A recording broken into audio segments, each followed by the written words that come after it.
नमस्कार दर्शकों। आज हम मौजूद हैं एक खास मुद्दे पे चर्चा करने के लिए। मुद्दा हमारा ये है कि आज संसार में बहुत सारे धर्मगुरु हैं और इन धर्मगुरुओं के बीच में हमने एक असली संत की पहचान करनी है।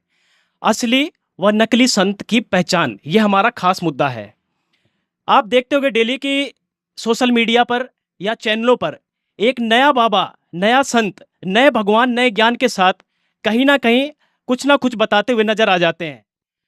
जितने संत उतने भगवान और जितने महंत उतना ज्ञान। ऐसा ना जाने अनेकों संतों की बाढ़ सी आ गई है और इसी बाढ़ में कई बाबा लाल चटनी खाने से लाभ बताते हैं तो कोई बाबा लहसुन प्याज खाने को मना करवाते हैं। कोई बाबा अपने सत्संगों में ताली पिटवाता है, डांस करवाता है, तो कोई बाबा अपने प्रवचनों में ताली पिटवाता है। अनेकों संतों की इस बाढ़ में हम निकले हैं एक असली संत की पहचान करने। तो देखते हैं कि क्या ये हमारे मेहमान हमें उस नतीजे तक पहुंचा पाएंगे जिससे हम असली व नकली संत की पहचान कर सकें। तो आइए बिना समय गंवाए इस चर्चा की शुरुआत करते हैं। तो चर्चा की शुरुआत करने से पहले सबसे पहले जो हमारे मेहमान खड़े हैं उनसे उनका थोड़ा परिचय करवा देते हैं। प्रदीप जी हैं जो कि संत रामपाल जी महाराज जी के शिष्य हैं, और पुरुषोत्तम दास हैं सतलोक आश्रम मैनेजमेंट के सदस्य हैं। पंडित सुभाष जी हैं और रमेश जी हैं जो धन धन सतगुरु से जुड़े हुए हैं लगभग कई वर्षों से। तो ये हमारे खास मेहमान हैं। जनता भी है हमारे साथ और इसमें भी अलग अलग धर्मगुरुओं के शिष्य हैं और इनके कुछ जवाब रहेंगे, कुछ उत्तर भी रहेंगे, आपस में डिस्कस करेंगे जिससे हम ये निर्णय ले सकें कि असली व नकली संत की पहचान क्या है। क्योंकि कबीर जी ने भी कहा है कि संत ना होते संसार में तो जल मरता संसार, यानी कि कहीं ना कहीं एक संत जरूर है इस पूरी पृथ्वी में जिससे इस पृथ्वी का संतुलन बना रहता है। तो आइए चर्चा की शुरुआत करते हैं और जानते हैं कि असली संत वर्तमान में कौन है। सबसे पहला प्रश्न किसका रहेगा? कोई पूछना चाहेगा? जी बताइए, क्या नाम है आपका? अर्षा है मेरा नाम। बताइए क्या क्या प्रश्न है? सर मैं धीरेन्द्र शास्त्री जी को फॉलो करती हूँ। क्यों करते हो आप? सर वो मन की बात बता देते हैं और मेरे लिए तो वो ही एक संत है। और जैसे हम उनके पास जाते हैं वो हमारे जो मन में जो भी बात होती है उसके बारे में बता देते हैं। जिस भी उपलक्ष्य में जाते हैं वो हमारे अंदर की बात बता देते हैं। यानी बस मन की बात पकड़ लेने से आपने उनको पूर्ण संत मान रखा है? सर वो एक कथावाचक भी, अच्छे प्रवाचक भी हैं और अच्छी अच्छी कथाएं भी बताते हैं और अच्छी अच्छी कथाएं बताते हैं। प्रदीप जी, संत जो इन्होंने बताया अर्षा जी ने कि मैं धीरेन्द्र शास्त्री जी को पूरा संत मानती हूं क्योंकि वो मन की बात पकड़ लेते हैं, तो बताइए जरा जवाब दीजिए, क्या वो पूर्ण संत हैं? सबसे पहले तो मैं अपने गुरुदेव जी को प्रणाम करता हूं जिन्होंने आज हमें ये डिबेट या ज्ञान चर्चा का अवसर प्रदान किया, जिनकी दया से हम जनता के सवालों का जवाब दे पाएंगे। अब इस बहन जी ने सवाल किया कि धीरेन्द्र शास्त्री जी को मैं पूर्ण संत मानती हूं कि वो मन की बात बता देते हैं। इनको मैं बताना चाहता हूं कि केवल मन की बात बताने मात्र से कोई पूर्ण संत सिद्ध नहीं हो जाता। कुछ सिद्धियां होती हैं, जैसे 24 तरह की सिद्धि होती हैं, उनमें एक मन की वृत्ति बताना भी सिद्धि होती है। एक सिद्धि जल पैर न लाई, एक सिद्धि आकाश से उड़ जाई, एक सिद्धि खावे न पीवे, एक सिद्धि मनवृत्ति बतावे। इस तरह की 24 तरह की ये सिद्धियां होती हैं। और मन की बात तो एक सुहानी शाह नाम की माइंड रीडर है, वो भी पकड़ लेती है। वो कोई संत भी नहीं है, कथावाचक भी नहीं है। मन की बात बताना कोई बड़ी उपलब्धि नहीं है। तो उसके पास क्या कोई सिद्धि है? जी, पिछली भक्ति की कमाई से कुछ सिद्धि इकट्ठी हो जाती है। और आजकल तो साइंस ने भी इतनी सिद्धियां कर ली हैं, एक लाई डिटेक्टर मशीन का इजाद कर ली है, उसमें भी किसी इंसान को डाल देते हैं ना तो वो अपने आप ही सच बोलना शुरू कर देता है, यानी मन की बात बताना शुरू कर देता है। धीरेन्द्र शास्त्री जी कोई ज़्यादा काम नहीं कर रहे, एक मशीन से ज़्यादा उनकी कोई उपलब्धि नहीं है। जी जी बताइए पंडित जी, कुछ कहना चाह रहे हैं सुभाष जी? हाँ जी बोलिए। जिंदा इंसान को भगवान बता रहे हैं। अच्छा प्रदीप जी, ये तो बिल्कुल बात सही है कि हमारे तो हिंदू धर्म में बहुत सारे भगवान हैं, लेकिन आज कोई भी बाबा नया लॉन्च होता है, यानी कि कोई भी बाबा बनता है, संत आता है बनकर, प्रवचन देता है और खुद को भगवान सिद्ध कर बैठता है। पंडित जी कह रहे हैं जिंदा इंसान भगवान कैसे? पंडित जी को शायद जानकारी नहीं होगी, जिन भी देवी देवताओं का पूज रहे हो वो मुर्दे हैं क्या? वो भी तो जीवित ही होंगे। ब्रह्मा विष्णु महेश जिनकी पूजा कर रहे हैं, पंडित जी ने कोई गुरु भी बनाया होगा, उनकी भी आप आराधना करते होंगे, तो वो मुर्दे थोड़ी हैं। और रही बात जिंदा इंसान को भगवान क्यों मान रहे हैं, संत रामपाल जी कभी नहीं कहते मैं भगवान हूँ। संत रामपाल जी ने किसी सत्संग में नहीं कहा कि मैं भगवान हूँ। संत रामपाल जी तो अपने आप को दास और एक संत बताते हैं।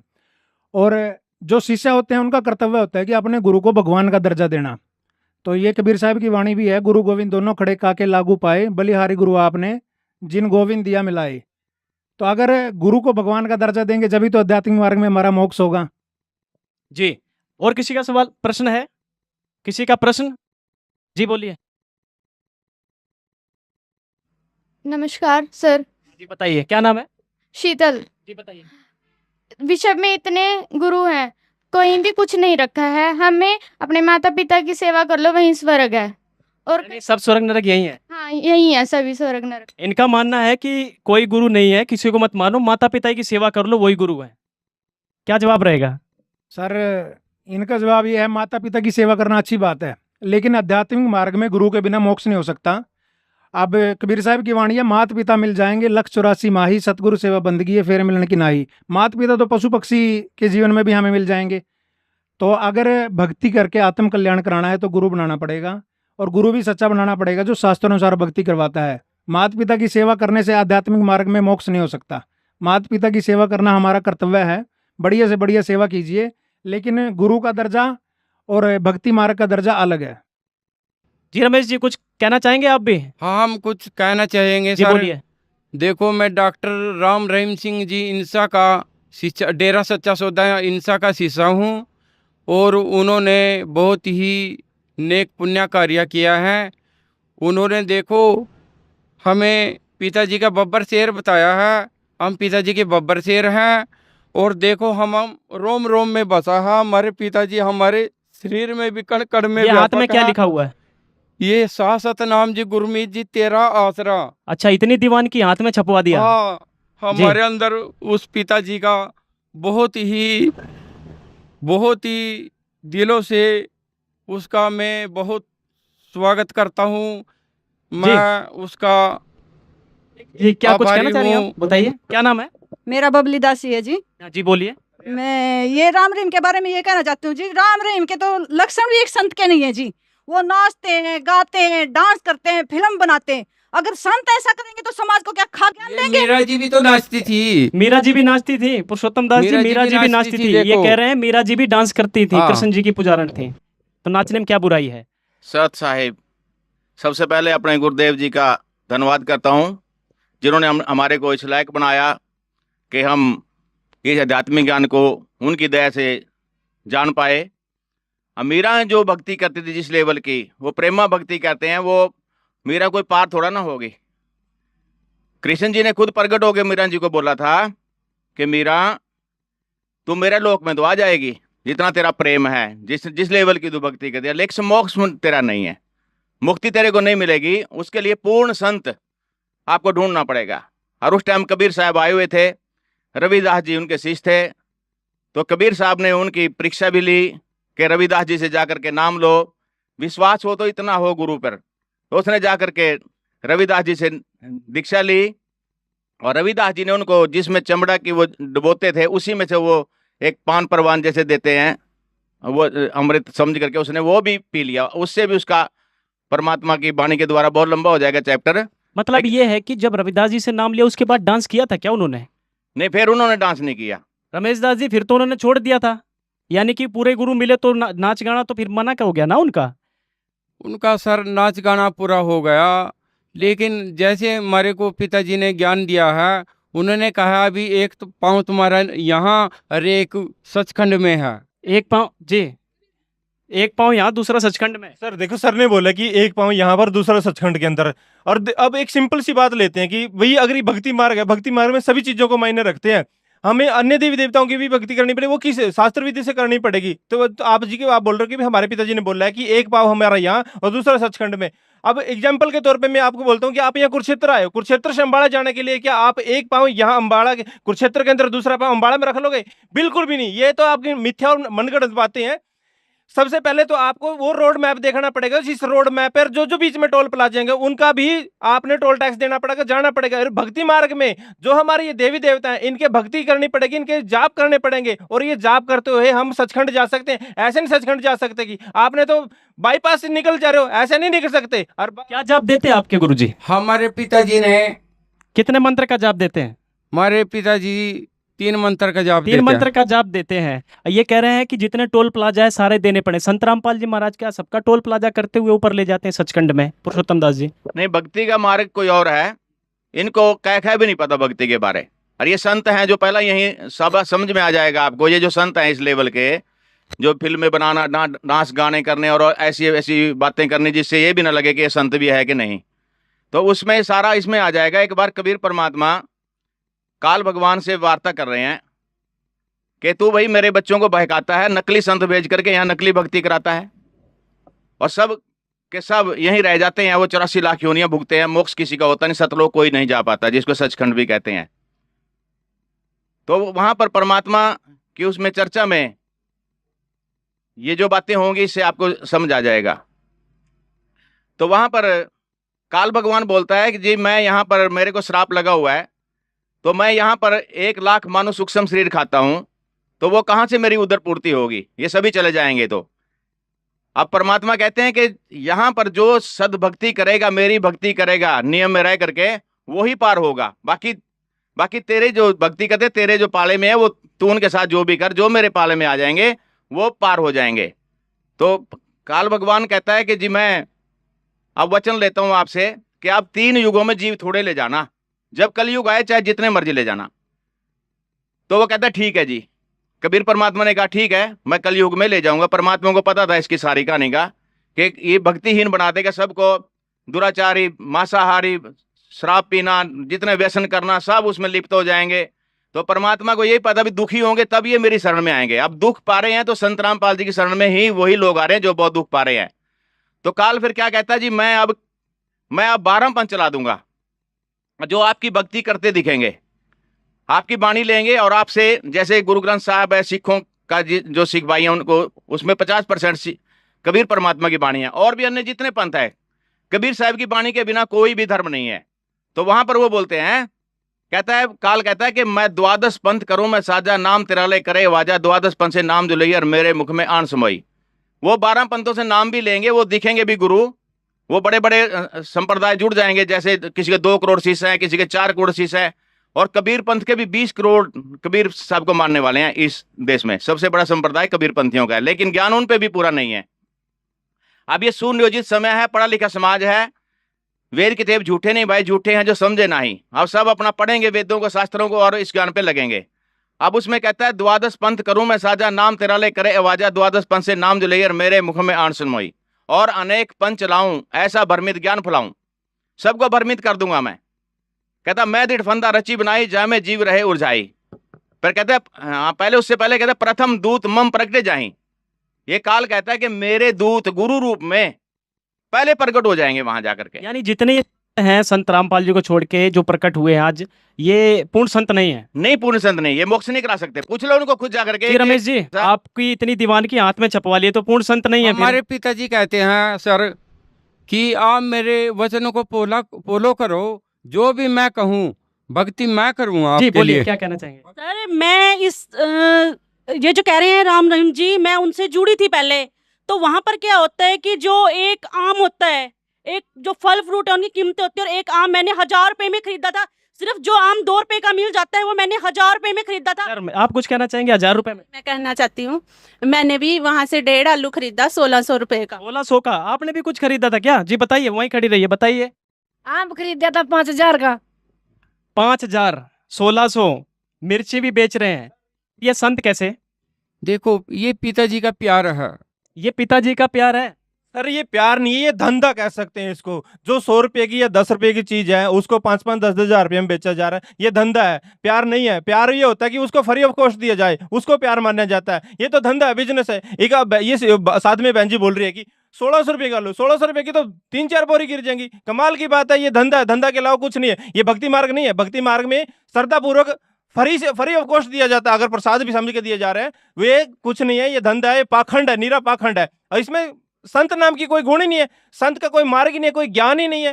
क्योंकि कई बार जब हम डिबेट वगैरह में देखते हैं, इनके संत सिरसा वाले के शिष्यों की डिबेट सुनते हैं, तो उनके अंदर ज्ञान नाम की कोई चीज नहीं है, भक्ति की कोई मर्यादा नहीं है। ज्ञान नाम की चीज नहीं है, रमेश जी बोल रहे हैं। ये पिताजी का प्रसाद है। प्रसाद तो की फिर कोई 1600 कीमत रुपए नहीं का होती। प्रसाद, इतना महंगा सर, प्रसाद। पिताजी की संत रामपाल जी प्रसाद के की कोई शिष्य खड़े कीमत हैं। नहीं बताइए है। पुरुषोत्तम दास जी, यहाँ पर जो आप लोग भंडारा करते हैं, पूरे विश्व को निमंत्रण करते हैं, कितने रुपए की पर्चियां काटते हैं? कोई पर्ची आज तक यहाँ नहीं कटी, कोई पर्ची नहीं कटती। कभी कोई पर्ची नहीं कटी आज इधर तो तक। 1600 और का यहाँ एक पे आलू मिलता है। देसी घी का भंडारा, और पे हम इस पे टिप्पणी नहीं करेंगे, आप वहां का पूछ लेना वहां पे क्या भंडारा होता है, कैसे भंडारा ठीक दिया है जाता है। सर, और किसी का जवाब, किसी का प्रश्न हो, कोई जवाब देना चाहते जी, बताइए।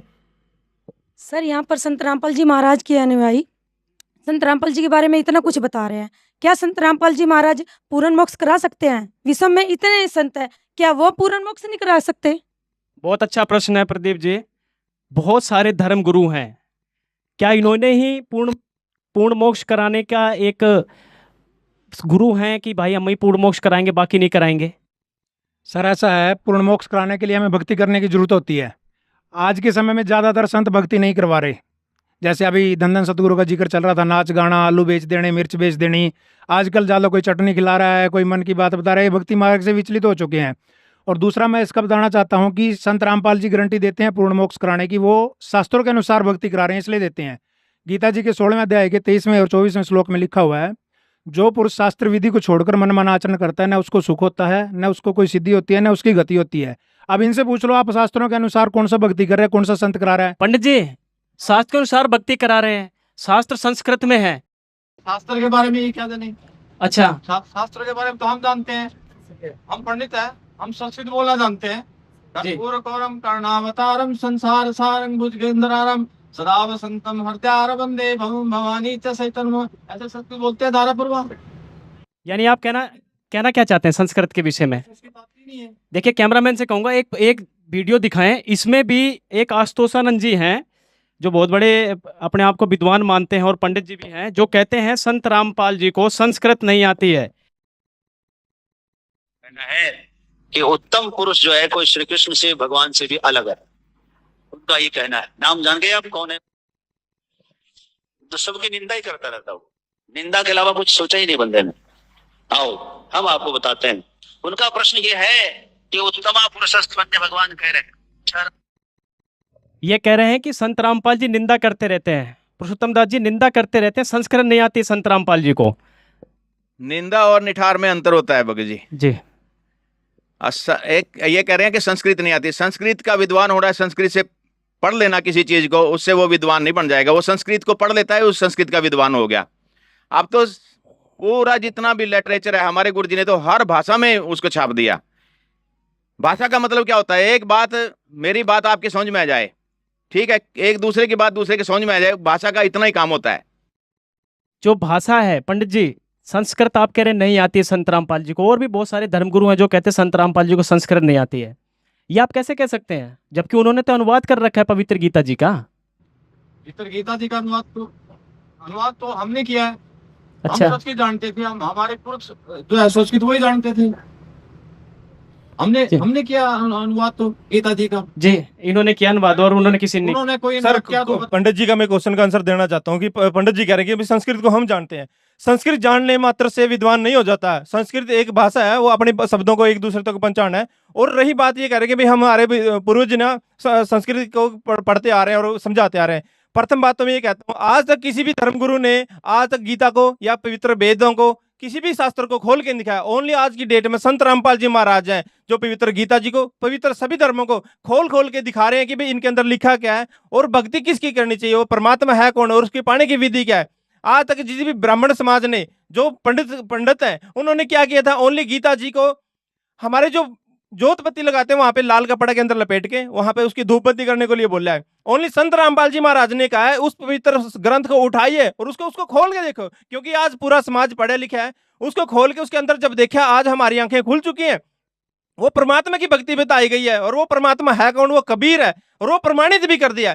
देखो जी, पता है। ठीक है। हाँ सर, प्रदीप जी कुछ कहना चाह रहे हैं? सर मैं इसके बारे में बताना चाहता हूँ कुछ। 2 मिनट जी, प्रदीप जी से जवाब लें। हाँ बताइए। बताना चाहता हूँ, पंडित जी को बताना चाहता हूँ भाई, ये संस्कृत का ठेका उठा रहे हैं आज तक। इन्होंने कहा संस्कृत सिर्फ हमें ही आती है, इनका बस चले तो ये किसी को हिंदी भी ना पढ़ने दे आने वाले टाइम में। ये तो परमात्मा की दया हुई कि सभी शास्त्रों का अनुवाद हो गया, डिक्शनरी आ चुकी है, संत रामपाल जी ने सबका अनुवाद कर दिया है। अब इनसे एक सवाल का जवाब पूछिए आप। गीता जी के 18वें अध्याय का 66वां श्लोक है, सर्वधर्मान प्रत्यज माम एकम शरणम व्रज अहम तवा मोक्षयामि पापे माँ सूचा, ऐसा कुछ लोग हैं, इनसे पूछना व्रज का क्या अर्थ होता है, बता क्या अर्थ देंगे होता तो है ये। सुभाष जी, बताइए। आना वर्ज होता है जी, क्या? आना होता है। आना होता है, हाँ बिल्कुल आना होता है। आप बताइए अरे क्या अर्थ पंडित है? जी क्यों जिंदगी खो दी आपने, संस्कृत का अर्थ भी नहीं आपको तो पता, आना होता है। आपके पूर्वजों ने भी नहीं सीखा, आपने भी नहीं सीखा। ज्यादातर गीता अनुवादकों ने संत रामपाल जी को छोड़कर एक आध और है, उसने भी पूरा नहीं किया, उसने सिर्फ वर्ज का अर्थ आप तो लिख बता दिया। दीजिए क्या होता है, पूरा अर्थ वर्ज का बताइए। अर्थ जाना होता है जी, संत रामपाल जी ने हमें बताया, आज से पहले कोई बता ही नहीं पाया। संत रामपाल जी से पहले कोई नहीं बता पाया। एक आध गीता अनुवादक ने सिर्फ लिखा हुआ है व्रज का अर्थ जाना होता है, लेकिन जब उसने अनुवाद किया, शब्दार्थ में तो जाना लिख दिया, अनुवाद में उसने भी आना लिख दिया। तत्व ज्ञान के बिना कोई शास्त्र ना बताइए, समझ सकता ना खोल सुभाष जी, सकता। उल्टा अर्थ निकाल रहे हैं आप, ऐसे ही बोलते रहते ऐसे ही बोलते रहते हैं। पंडित जी अब वो समय चला गया, आपके बहकावे में आ जाएगी जनता, अब वो टाइम चला गया। अब तो आप गूगल पे सर्च मार लो, हर चीज का अर्थ मिल जाएगा आपको, हर शास्त्र गूगल पे है। संस्कृत में होते तो इन्होंने किस तक आने नहीं दिया आज तक इन्होंने शास्त्र पढ़ने नहीं दिया। आज तो कोई भी कुछ भी पढ़ सकता है। हाँ ठीक है, आगे पूछ लेते हैं किसी का प्रश्न। जी क्या, बताइए बताइए। हाँ जी श्रीमान जी, मैं राधा स्वामी सत्संग से जुड़ा हूँ 4-5 साल से। क्या नाम है? मैं राम कुमार नाम है मेरा, राम कुमार जी बोलिए। और मैं राधा स्वामी से नाम ले रखा, 5 नाम का मंत्र देते हैं हम, और 2.5 घंटे बैठकर जो है ना सुमन करते हैं, और भक्ति करनी है तो मतलब राधा स्वामी सत्संग से सीखो। ये क्या, ये कोई अपने पंडित कोई कुछ बता रहा, कोई कुछ बता रहा, ऐसे थोड़े होती है। अच्छा जवाब सुन लेते हैं, जवाब। राधा स्वामी पंच ले रखी है, आप उनसे जुड़े हुए हैं, तो आपने उनकी बहुत सी पुस्तकें भी पढ़ी होंगी, पढ़ी है या नहीं? पढ़ी। उनकी पुस्तक आपने पढ़ी होगी, तो एक जीवन चरित्र स्वामी जी महाराज जी के नाम से उनकी पुस्तक है, उसके पेज नंबर 80 पे आप अगर देखोगे तो वहाँ लिखा है कि जो शिवदयाल जी थे, जो धार्मिक इनके गुरु थे आपके, उनकी मृत्यु के बाद वो अपनी ही शिष्या बुक्की में आकर बोल रहे हैं, भूत की तरह वो प्रवेश करके बोल रहे हैं, अपने अन्य अनुयायियों का शंकाओं का समाधान कर रहे हैं। तो इसका मतलब उनका तो मोक्ष हुआ नहीं, उन्होंने जो भक्ति की 5 नाम का जो जाप किया उससे तो उनका मोक्ष हुआ नहीं, वो तो भूत बन के उसमें बैठे हुए हैं। दूसरी बात मैं ये कहना चाहूंगी कि वो तुलसीदास जी की संगति में भी रह चुके हैं, तो उन्होंने अपनी वाणी में लिखा है, जो हाथरस वाले संत तुलसीदास कौन से? जी हाथरस वाले संत तुलसीदास जी हैं, उन्होंने अपनी वाणी में लिखा है कि 5 नाम काल के जानो तब दानी मन शंका आनो, यानी जो नाम ये 5 नाम का जाप करते हैं वो तो काल के जाप है, तो इनसे आपका मोक्ष कैसे हो सकता है? उनका नहीं हुआ तो आप उनके अनुयायियों का कैसे हो सकता है? इसका जवाब चाहिए मुझे। अगर जो मोक्ष करने लगे इस तरह सब जीवों का मोक्ष हो गया, सब यहाँ से चले गए, तो यहाँ पे कौन रहेगा? पुरुषोत्तम दास जी कौन रहेगा यहाँ जब चले गए? साहब जी जी बोलिए। अब राधा स्वामी की तो बहुत लंबी कहानी है, हमारे गुरुदेव जी ने बहुत लंबा बता रखा है, मैं थोड़ा सब बताता हूँ आपको कि इनकी थ्योरी कुछ और है, लिखा कुछ और है। गुरु गोविंद दोनों खड़े काके लागू पाए, बलिहारी गुरु आपना जय गोविंद दिया मिलाए। मैंने एक बहुत बड़े राधा स्वामी से पूछा कि भाई आपके गुरु जी ने कौन परमात्मा बताया? जैसे हमारे गुरु जी ने बता दिया कि कबीर परमात्मा है, ठीक है ठीक है ठीक है, और आपके गुरु जी ने कौन बताया? तो उसका मुंह सफेद पड़ गया। बाद में उसने बोला साडा भी कबीर साहब ही है, पंजाबी था वो। अच्छा जी। मतलब कोई जवाब नहीं किसी के पास। ये वहां ये भी नहीं मानते कि वहां कुछ साकार रूप में कुछ है भी है। जहां जाना है हमने सतलोक में, वो सचखंड बोलते हैं, उनको ये भी नहीं पता। वो उनकी थ्योरी है कि जैसे बूंद समुद्र में समा जाती है, जैसे प्रकाश में हम प्रकाश में मिल जाएंगे जाकर के, बस अस्तित्व खत्म। समुद्र में बूंद मिल गई, उसका अस्तित्व खत्म। परमात्मा ने हमारे को साकार रूप में बनाया, अपने शरीर से निकाला। तो वहां पर इंदुमती की कथा इन्होंने अपनी पुस्तक में ले रखी है। अब इंदुमती रानी कहती है तो बहुत लंबी कहानी है, वो कहती है कि जब मैं सतलोक में गई, सचखंड में गई, तो वहां कबीर परमात्मा सिंहासन पर बैठे थे, और मैंने उनको कहा कि हे गुरुजी, आप मेरे को बता देते कि मैं ही परमात्मा हूं, तो मेरे को इतना परेशान होने की, इतनी भक्ति करने की जरूरत भी नहीं थी। इन्हीं की किताब में लिखा है? हाँ, प्रमाण है? प्रमाण है। अच्छा, तो वो परमात्मा बोले कि इंदुमती, मैं आपको तेरे को बता देता ना कि मैं ही परमात्मा हूं, तो विश्वास ना करती। तो परमात्मा अपनी वाणी में बोलते हैं, तुम साहिब तुम संत हो, तुम सतगुरु तुम हंस, गरीबदास तुम रूप ना और नहीं दूजा अंश। वो परमात्मा चारों रोल यहाँ पर के करते हैं। तो ये जो संत हैं, झूठे गुरु अमर गए हो गए बहुत मसान, सतगुरु पुरुष कबीर हैं चारों युग परवान। परमात्मा ने तो यहाँ तक बोला है, झूठे गुरु का लित्र मारो, घर से काट घसीटो, उसको पीटे पाम लगे, उसको निश्चय पीटो। पीटो मतलब ज्ञान से पीटो उसको, ज्ञान से भी। गुरु जी आप हमारे को कहाँ लेके जाओगे? अच्छा जी, हाँ, ज्ञान से पीटो। क्या वो गुरु जी पे जवाब नहीं आता? हमारे 2.5 गुरु बदले हैं। 2.5 घंटे सुबह बैठना, 2.5 घंटे शाम को बैठना, ये कहाँ तक सही है कि बैठना चाहिए क्या? ये तो जी आप ये बैठ ही नहीं सकता कोई। आपके किसान गुरु बैठ नहीं सकता, मजदूर बैठ नहीं सकता, दुकानदार तो बेचारा पहले बैठे बैठे थक गया, वहां पे पूरा दिन बैठा है। सर भक्ति तो बैठ के ही होती है ना, बैठ के एकांत स्थान पे बैठिए, मन अच्छी तरह लगेगा। फिर संत रामपाल जी मतलब कैसे हमारे भक्ति गुरु जी करवाते कहते हैं, नाम खाते नाम पीते, नाम से तिलागवे, नाम खाते नाम पीते नाम सोते जागवे। जी आगे। मतलब गुरुजी हमारे गुरुजी बताते हैं कि नाम जाप करना है। शास्त्रों में भी प्रमाण है कि आप चलते फिरते उठते बैठते जब मर्जी नाम का जाप कर सकते हो। और श्वासों से सिमरण करना होता है, बैठने से कोई सिमरण नहीं करना होता। आप जो सारा दिन बैठ रहे हो 2.5 घंटे की छोटे से 2.5 साल बैठे रहो, कुछ हासिल थोड़ी होगा उससे। यानी नाम का जाप चलते फिरते काम करते करते भी कर जी, सकते हो। श्वासों से सिमरण है। आप 2 मिनट के लिए भी अगर आप किसी से बात नहीं कर रहे तो उसमें भी आप मंत्र जाप कर सकते हो। जी अगला कोई प्रश्न? जी बोलिए। सर जी देखिए, मैं क्या नाम है? मेरा नाम सीमा है। मैं अभी 17 साल से धंधन सतगुरु से जुड़ी हुई हूँ। तो हमारे गुरु जी मतलब 3 मंत्र का जाप बताते हैं वो, और देवी देवताओं के तो मंत्र वो देते ही नहीं, और हमारे गुरु जी 10वें द्वार पे पहुंचा देते हैं हमको। सर आपके गुरुजी भी तो सुना है मैंने 3 बार मंत्र देते हैं। 3 बार तो इनके गुरुजी भी धंधन सत, देखो वही बात फिर उठ गई कि धंधन सतगुरु भी 3 बार मंत्र देते हैं, 3 नाम देते हैं, आपके देते हैं। 3 बार में नहीं देते हो, 3 नाम एक ही बार में देते हैं, बस आगे कुछ नहीं, ना वो खंड होता ना। मैं इनका थोड़ा सा बताना चाहता हूँ। हमारे गुरुजी जो 3 मंत्र देते हैं वो गीता जी में प्रमाण है। जैसे ओम तत्सत 3 मंत्र का जाप होता है भक्ति मार्ग के लिए। ओम तो सीधा है, इसका तो सबको पता है। तत्व और सत जो गुप्त हैं वो हमारे गुरुजी बताते हैं, वो तत्वदर्शी संति बता सकता है। और जो धंधन सतगुरु वाले 3 मंत्र देते हैं, इनकी एक पुस्तक है, उसमें लिखा हुआ है, गुरमीत जी की लिखी हुई है। वो गुरमीत जी लिखते हैं कि सतनाम के बिना जीव की मुक्ति नहीं हो सकती। और आगे वो उसी में एक लाइन के बाद लिखते हैं कि ओम मंत्र के बिना सतनाम नहीं हो सकता। यानी उन्होंने भी उसमें कोड किया हुआ है कि ओम मंत्र के बिना सतनाम नहीं हो सकता और सतनाम के बिना जीव की मुक्ति नहीं हो सकती। तो इस बहन जी से पूछना कि भी ओम का जाप किया या उन्होंने दिया है? क्या दिया है ओम का जाप? ओम का जाप दिया क्या? जो ओम का जाप नहीं है उसमें, फिर वो- उसमें परमात्मा के सीधे मंत्र है, उसमें ओम का कोई जाप नहीं देते सुनो, वो। गुरमीत जी की थ्योरी अलग है, प्रैक्टिकल अलग है। वो खुद किताब में लिख रहे हैं ओम के बिना मुक्ति नहीं हो सकती सतनाम के बिना, और ओम जाप के बिना सतनाम नहीं हो सकता। यानी आपको तो फिर उन्होंने मिट्टी गोली दे दी। गुरमीत राम रहीम जी के गुरु कौन थे? उनके साथ मस्ताना जी थे। उनके कौन थे? उनके सावण सिंह जी थे। उनके कौन थे?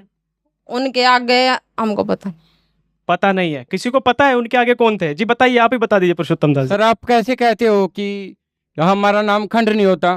खंड तो हमारा भी नाम होता है। अरे आपका नाम ही नहीं खंड क्या होगा? नाम ही नहीं है, वो मंत्री नहीं आप कर रहे हो। नहीं, हमारे आप पिताजी सुनो, कहते हैं भी सुनो, कान पकड़ के एक दल मिनट। सतगुरु बोलो, माफी मिल जाएगी। ऐसे माफी नहीं। सुनो, 500 का नोट मान लो सरकार ने बना दिया और आप चिल्ड्रन बैंक वाला नोट जेब में पा रहे हो, कह रहे हो मेरा नोट असली है। ऐसे कैसे हो जाएगा? जब ओम मंत्र के बिना मुक्ति नहीं हो सकती, सतनाम के बिना, आपका तो पहले ही खंड है, वो नाम ही नहीं है आपके पास। तो भगत जी हमसे कान पकड़वाए के धन धन सतगुरु करवाते हैं। कान छोड़ो, आप तो जब पूरा शरीर पकड़ लो कुछ लाभ नहीं मिलना आपको। वो जो प्रश्न था, गुरु प्रणाली जो बात चल रही थी कि सावण सिंह के बाद वो अटक गई, कि सावण सिंह के बाद मुझे नहीं पता। आप कुछ कहना चाह रहे हैं पुरुषोत्तम दास जी? ये राधा स्वामी पंथ जो है, इनके जो चलाने वाले हैं, उनका नाम शिवदयाल जी महाराज था जी। और वो हठ योग करते थे जी। अपने आप। उन्होंने अपनी थ्योरी से ही ये पंथ चलाया। और राधा स्वामी जो पंथ है, दादू जी की एक बानी है, दादू धारा अगम की सतगुरु दही मिलाए, उल्ट ताई सुमन के स्वामी संग मिल जाए। तो उन्होंने इसके ऊपर वो राधा जो था प्यार से, जो उनके जो ये पत्नी जो थी, उनका नाम प्यार से वो राधा बोलते थे, शिवदयाल जी। और उनका जो पति था तो उसको वो स्वामी जी बोलते थे। वहीं से पर राधा स्वामी ये पंथ बना दिया। ये राधा स्वामी, और इसका कोई उचित है नहीं इसके अलावा। इनके कोई गुरु थे आपके? उनके मतलब शिवदयाल जी महाराज का कोई गुरु नहीं था। जैसे हमारी गुरु प्रणाली है, अच्छा, कबीर ये परमात्मा है। जैसे राधा स्वामी पंथ चल रहा है और कह रहे हैं धंधन सतगुरु भी वहीं से निकला है, तो वहां से और भी पंथ निकले क्या राधा स्वामी? बहुत पंथ है, 10-12 बन रही है। कौन कौन से कुछ नाम बता पाएंगे? जैसे एक तो धंधन सतगुरु हो गए, और ये ठाकुर जी वाला, कृपाल जी वाला, धनोद वाला, ये गंगवा वाला, इनके तो 36 हो रहे हैं जी। और आने वाले टाइम में और ब्रांचा खुल जाएंगी इनकी। नाम नहीं है इनके पास, इनके तो घर घर में अब डेरे खुल जाएंगे थोड़े दिनों बाद। ये एक के कुएं का पानी सारा ये। जी बोलिए। पंथ वाले अपनी ही पुस्तकों में गुरु नानक देव जी की वाणी का सहारा लेते हैं। उन्होंने अपनी ही पुस्तक में गुरु नानक देव जी की वाणी से ये सिद्ध किया कि पूर्ण गुरु कौन हो सकता है। उन्होंने कहा है गुरु नानक देव जी की वाणी में कि पूरा गुरु सोई कहावे जो 2 अक्षर का नाम बतावे, एक लखावे एक छुड़ावे, तब प्राणी निज घर को जावे। तो ये तो 5 नाम का जाप देते या 3 नाम का जाप देते, तो पूर्ण गुरु कैसे हो सके? पूर्ण गुरु तो संत रामपाल जी महाराज जी है, जो सतनाम का 2 अक्षर का नाम जाप देते। कहीं ना कहीं इस जो चर्चा चल रही है, निकल के सामने आ रहा है कि संत रामपाल जी महाराज शास्त्र के अनुसार भक्ति दे रहे हैं, और यहाँ पर जो अन्य धर्म गुरु हैं, जैसे धंधन सतगुरु राम रहीम जी हो गए, जो राधा स्वामी हो गए, ये सब मतलब एक ही पंथ से निकला पंथ। जी आपने बुलाया था, क्या कहेंगे? अरे तो ये मानना है कि ये जितने भी गुरु है सबको इन्होंने धंधा बना रखा है, पैसे कमाने का सारा धंधा बना रखा है। ये जो भी है, कोई बोलता है कि भाई हमारे यहाँ पे 2.5 लाख का आलू बिकता है, ठीक है, ये सब पैसे कमाने का ही धंधा है भगत जी, और क्या है ये? देखिए कहीं ना कहीं तो संत होता है, यानी सब संतों को आपने लपेट तो संत क्या होता है? संत ये किसी को नहीं मानते हैं जी। सही है जी, बिल्कुल बात सही कह रहे हैं। धंधा बनाए रखा है जी, सबने सबसे धंधा बना रखा है। सर ऐसा है जी, इन ये बेचारे भोले श्रद्धालु हैं, इन्होंने ऐसा है, ये दूध के जड़े हुए हैं, इन भ्रमित संतों ने इनको ठग लिया। ये 2.5 लाख का आलू खरीदने वाला तो सारी उम्र पछताए। संत रामपाल जी के आश्रम में निःशुल्क भंडारा चलता है, देज रहित विवाह होते हैं, रक्तदान शिविर होते हैं। अब कोरोना काल आया था पीछे 3-4 साल पहले, कोरोना काल में पूरे भारतवर्ष में संत रामपाल जी ने जो सहयोग किया वो शायद सरकारें भी ना कर पाई। अभी पीछे 6 महीने पहले बाढ़ आई थी, हरियाणा में विशेषकर बाढ़ आई थी। संत रामपाल जी ने और उनके अनुयायियों ने जितना राशन, चारा, दवाइयाँ, पानी, जितना दूध हो सकता था वो सभी बांटा, गांव-गांव जाके, किसी से एक पैसा नहीं लिया। आज भी किसी को अगर कोई ऐसा संकट आ जाता है, किसी भी जगत भाई बहन को कोई सीरियस बीमार है या खाने पीने की वस्तु का अभाव है, संत रामपाल जी महाराज के अनुयायी उनके आदेश से निःशुल्क उनकी सेवा करते हैं जाके। और ये 2.5 लाख में आलू बेचते हैं, क्या सेवा करेंगे जी? 25-25 रुपए की तो टिकट होती है। वो डांस देखने के लिए आई है मैं लव चार्जर, इस तरह के गाने होते हैं जहाँ पे 25 रुपए की टिकट देख के जाते हैं। और एक बंगीदास होता है इनका किसी गांव में, उसको क्या देते हैं, 100 टिकटों के 2.5 लाख रुपए हैं, जैसे मर्जी ला, 100 बंदे तना इकट्ठे करके लाने हैं। इस बात का प्रमाण है हमारे आसपास के इलाकों में जी। ये तो बिल्कुल जो आप लोग करते हैं भंडारा, यानी कि खुला भंडारा, विशाल भंडारा, वो भी बिल्कुल निःशुल्क करवाते हैं। ये तो बिल्कुल बात सही है कि जो सोशल प्लेटफॉर्म में हम देखते हैं, ट्विटर भी, उनके वहाँ भंडारा भी निःशुल्क नहीं है, वहाँ कंटीनें बनी हुई हैं, टिक्की, चाउमीन, बर्गर, छोले भटूरे कुछ खा लो पैसे दे के, फ्री में, तो क्या पता पानी भी ना हो वहाँ जी। यानी कि संत राम महाराज जी के आश्रम में सब कुछ फ्री है जी। बोलिए। कुछ कहना चाहती हूँ सर। 2014 में ये बरवाड़ा कांड हुआ था सर, उसमें हमने न्यूज़ सुन रही थी, उसमें बार बार संत रामपाल जी महाराज के बारे में बताया जाता। वो दूध में नहाते हैं, उसकी खीर बनाते हैं, अपने चेलों को खाते हैं, क्या से पूर्ण संत होता? क्या पूर्ण संत हो सकते हैं? ये तो बात बिल्कुल सही है, मीडिया में चली थी ये खबर। ऐसा है जी, मीडिया तो कुछ भी चला दे। मीडिया तो कहते हैं भैंस के 2 सींग की बजाय एक होता है, तो जनता मान थोड़ी लेगी। अब ये बहन जी भ्रमित हैं कि संत रामपाल जी दूध में नहाते थे। मैं इनसे पूछना चाहता हूँ कि या कोई उसकी वीडियो फुटेज हो, कोई किसी ने फोटोग्राफी की हो, या कोई वहाँ पे आप कहते पाइपलाइन बिछी हुई थी जी, सुरंग के जरिए दूध जाता था, कोई उसकी फोटो आई हो, मनगढ़ंत वीडियो बना रखी है और संत रामपाल जी को बदनाम करने के लिए मीडिया ने ये प्रोपगंडा अपनाया। मैं आपको एक इसमें थोड़ा सा दिखाता हूँ, कैमरामैन से कहूँगा एक बार दिखाएं। अब संत रामपाल जी पर आरोप लगा देते हैं कि वो दूध में नहाते थे। अब ये मैं एक फोटो दिखा रहा हूँ, ये लिखा हुआ है, मंदिर से बाहर निकले कुबेर महाराज, ये देखो दूध से नहा रहे हैं। ना किसी हिंदू धर्म के श्रद्धालु की भावनाएं आहत होती इससे, ना कोई मीडिया वाला वहाँ कहता कि ये दूध से नहा रहे हैं। और संत रामपाल जी के नहाने का तो कोई प्रमाण भी नहीं आज तक। सिद्ध कर दो, मनगढ़ंत बातें करने से कुछ नहीं होता, कोई प्रमाण दो कि वो दूध से नहाते थे। अब ये कुबेर जी महाराज दूध से नहा रहे हैं, अरे सारा दूध नाली में जा रहा है, बताओ किसी पे प्रमाण हो? एक नहीं, एक और दिखाता हूँ आपको मैं। अब ये देखो, ये बैठे हैं, एक ये तपस्वी बने हुए, ये दूध से नहा रहे हैं। एक और दिखाता हूँ, अभी रुक जाओ, कितने प्रमाण हैं। ये देखो, ये माताएं बहनें इसको दूध में नहला रही हैं। ये कौन है शख्स, इसको देखो ध्यान से।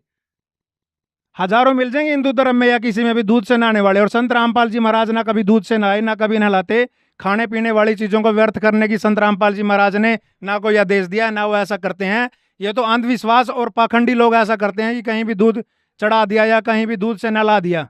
अच्छा ठीक है, 2 मिनट। हाँ जी बताइए सर। ये ना मीडिया का प्रोपगंडा है, ये आप मीडिया की जीता जागता प्रमाण देता हूँ। ये किसान आंदोलन था 2 साल पहले, किसानों को खालिस्तानी बता दिया था। ये मीडिया का ना, आप लोगों की नहीं, ये गिरी हुई हरकतें हैं कि जो पहले उन किसानों को खालिस्तानी बता दिया, जब वो बाढ़ आती है या कहीं आपदाएं आती हैं, वो किसान फिर वो अंधाता हो जाता है। ये मिथ्या कारण है और इन लोगों को शर्म आनी चाहिए। जनता को एक चौथा पिलर होता है न्यूज मीडिया, और ये मीडिया अपने स्तर से गिर चुके हैं। शर्म आनी चाहिए इनको भी, क्या बता रहे हैं, कम से कम जनता को सच्चाई तो दिखाएं। जनता जागरूक है, आज की डेट में सोशल मीडिया का प्लेटफॉर्म है, इसके ऊपर जाके खुद बंदा चेक कर सकता है। और जो मीडिया चैनल है, इनको तो सतर बिल्कुल गिर चुका है। शर्म आनी चाहिए। आप लोगों से भी हाथ जोड़ के रिक्वेस्ट करते हैं, जो सच्चाई होती है वही दिखाएं जनता। हम तो सच्चाई दिखा रहे हैं यहाँ पे, पूर्ण संत की पहचान करवा रहे हैं जी। बताइए पुरुषोत्तम दास। और ये मीडिया वालों ने फिर माफी भी मांगी जी। हमारे पास के प्रूफ है, जो आरोप सतगुरु के ऊपर लगाए थे जी, सब ने माफी मांगी।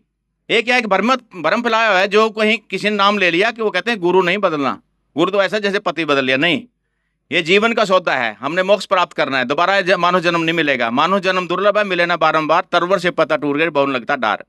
मैंने खुद 4 गुरु बदले हैं, 4 जी। जब तक गुरु बदलो 10 पाचा, तब तक गुरु मिले ना साचा। अब ये काल की जो जितना भी काल बलि की जेल है, ये 3 लोग पिंजरा भय, पुण्य पाप 2 जाल, सभी जीव भोजन भय, खाने वाला काल। एक पापी एक पुण्य आया, एक है सुम दलेल वे, बिना भजन कोई काम नहीं आया, सब है यम की जेल वे। हम काल बलि की जेल में हैं, यहाँ से ये काल नहीं चाहता कोई भी यहाँ से निकल जाए।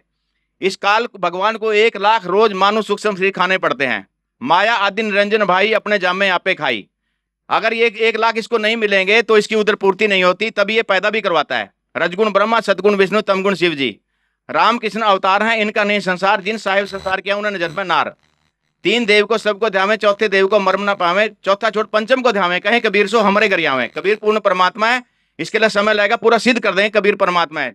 4 वेद, 6 शास्त्र, 18 पुराण, बाइबल, कुरान, गुरु ग्रंथ साहिब, सब में हम सिद्ध कर देंगे कि सब संतों ने जिनको परमात्मा मिले हैं वो उन्होंने लिखा है कि कबीर ही पूर्ण परमात्मा है। अभी यहाँ पे काल की सेना है सारी। 14 करोड़ यम के दूत है यहाँ पर। जितने भूत बन जाते हैं, कोई पार होता नहीं, भूत प्रेत बन जाते हैं, वो भी काल की ही सेना है।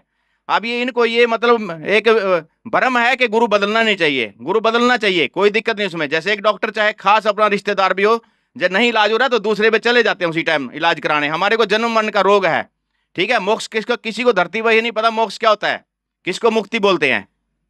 जी बोलिए जी, क्या कहना चाहेंगे?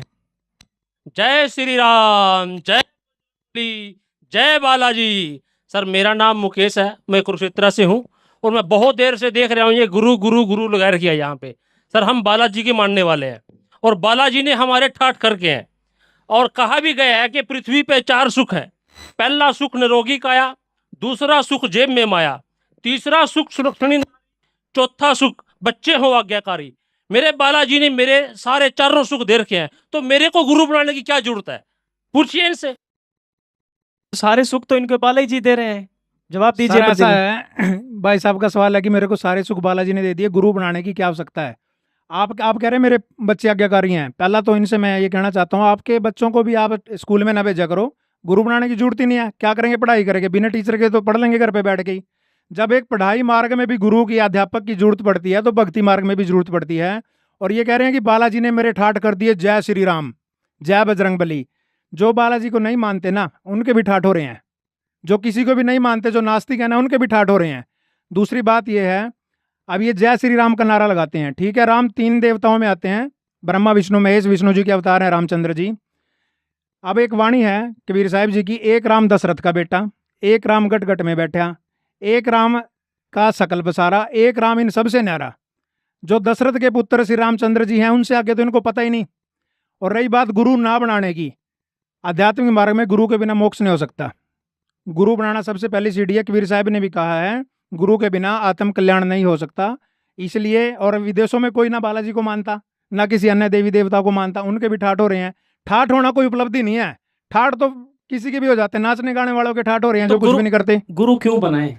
आत्म कल्याण के लिए, मोक्ष मार्ग के लिए गुरु बनाना जरूरी है। गीता जी में भी लिखा हुआ है कि इस ज्ञान को समझने के लिए तत्वदर्शी संतों के पास जाओ। जी बताइए। वो श्री राम का हनुमान जी का नारा बोला है ना। जी जी।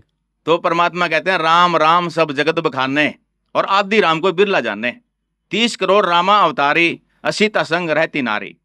परमात्मा कबीर साहब 4 युगों में आते हैं। सतयुग में सतयुग का तेरा, द्वापर नाम मुनिंदर मेरा।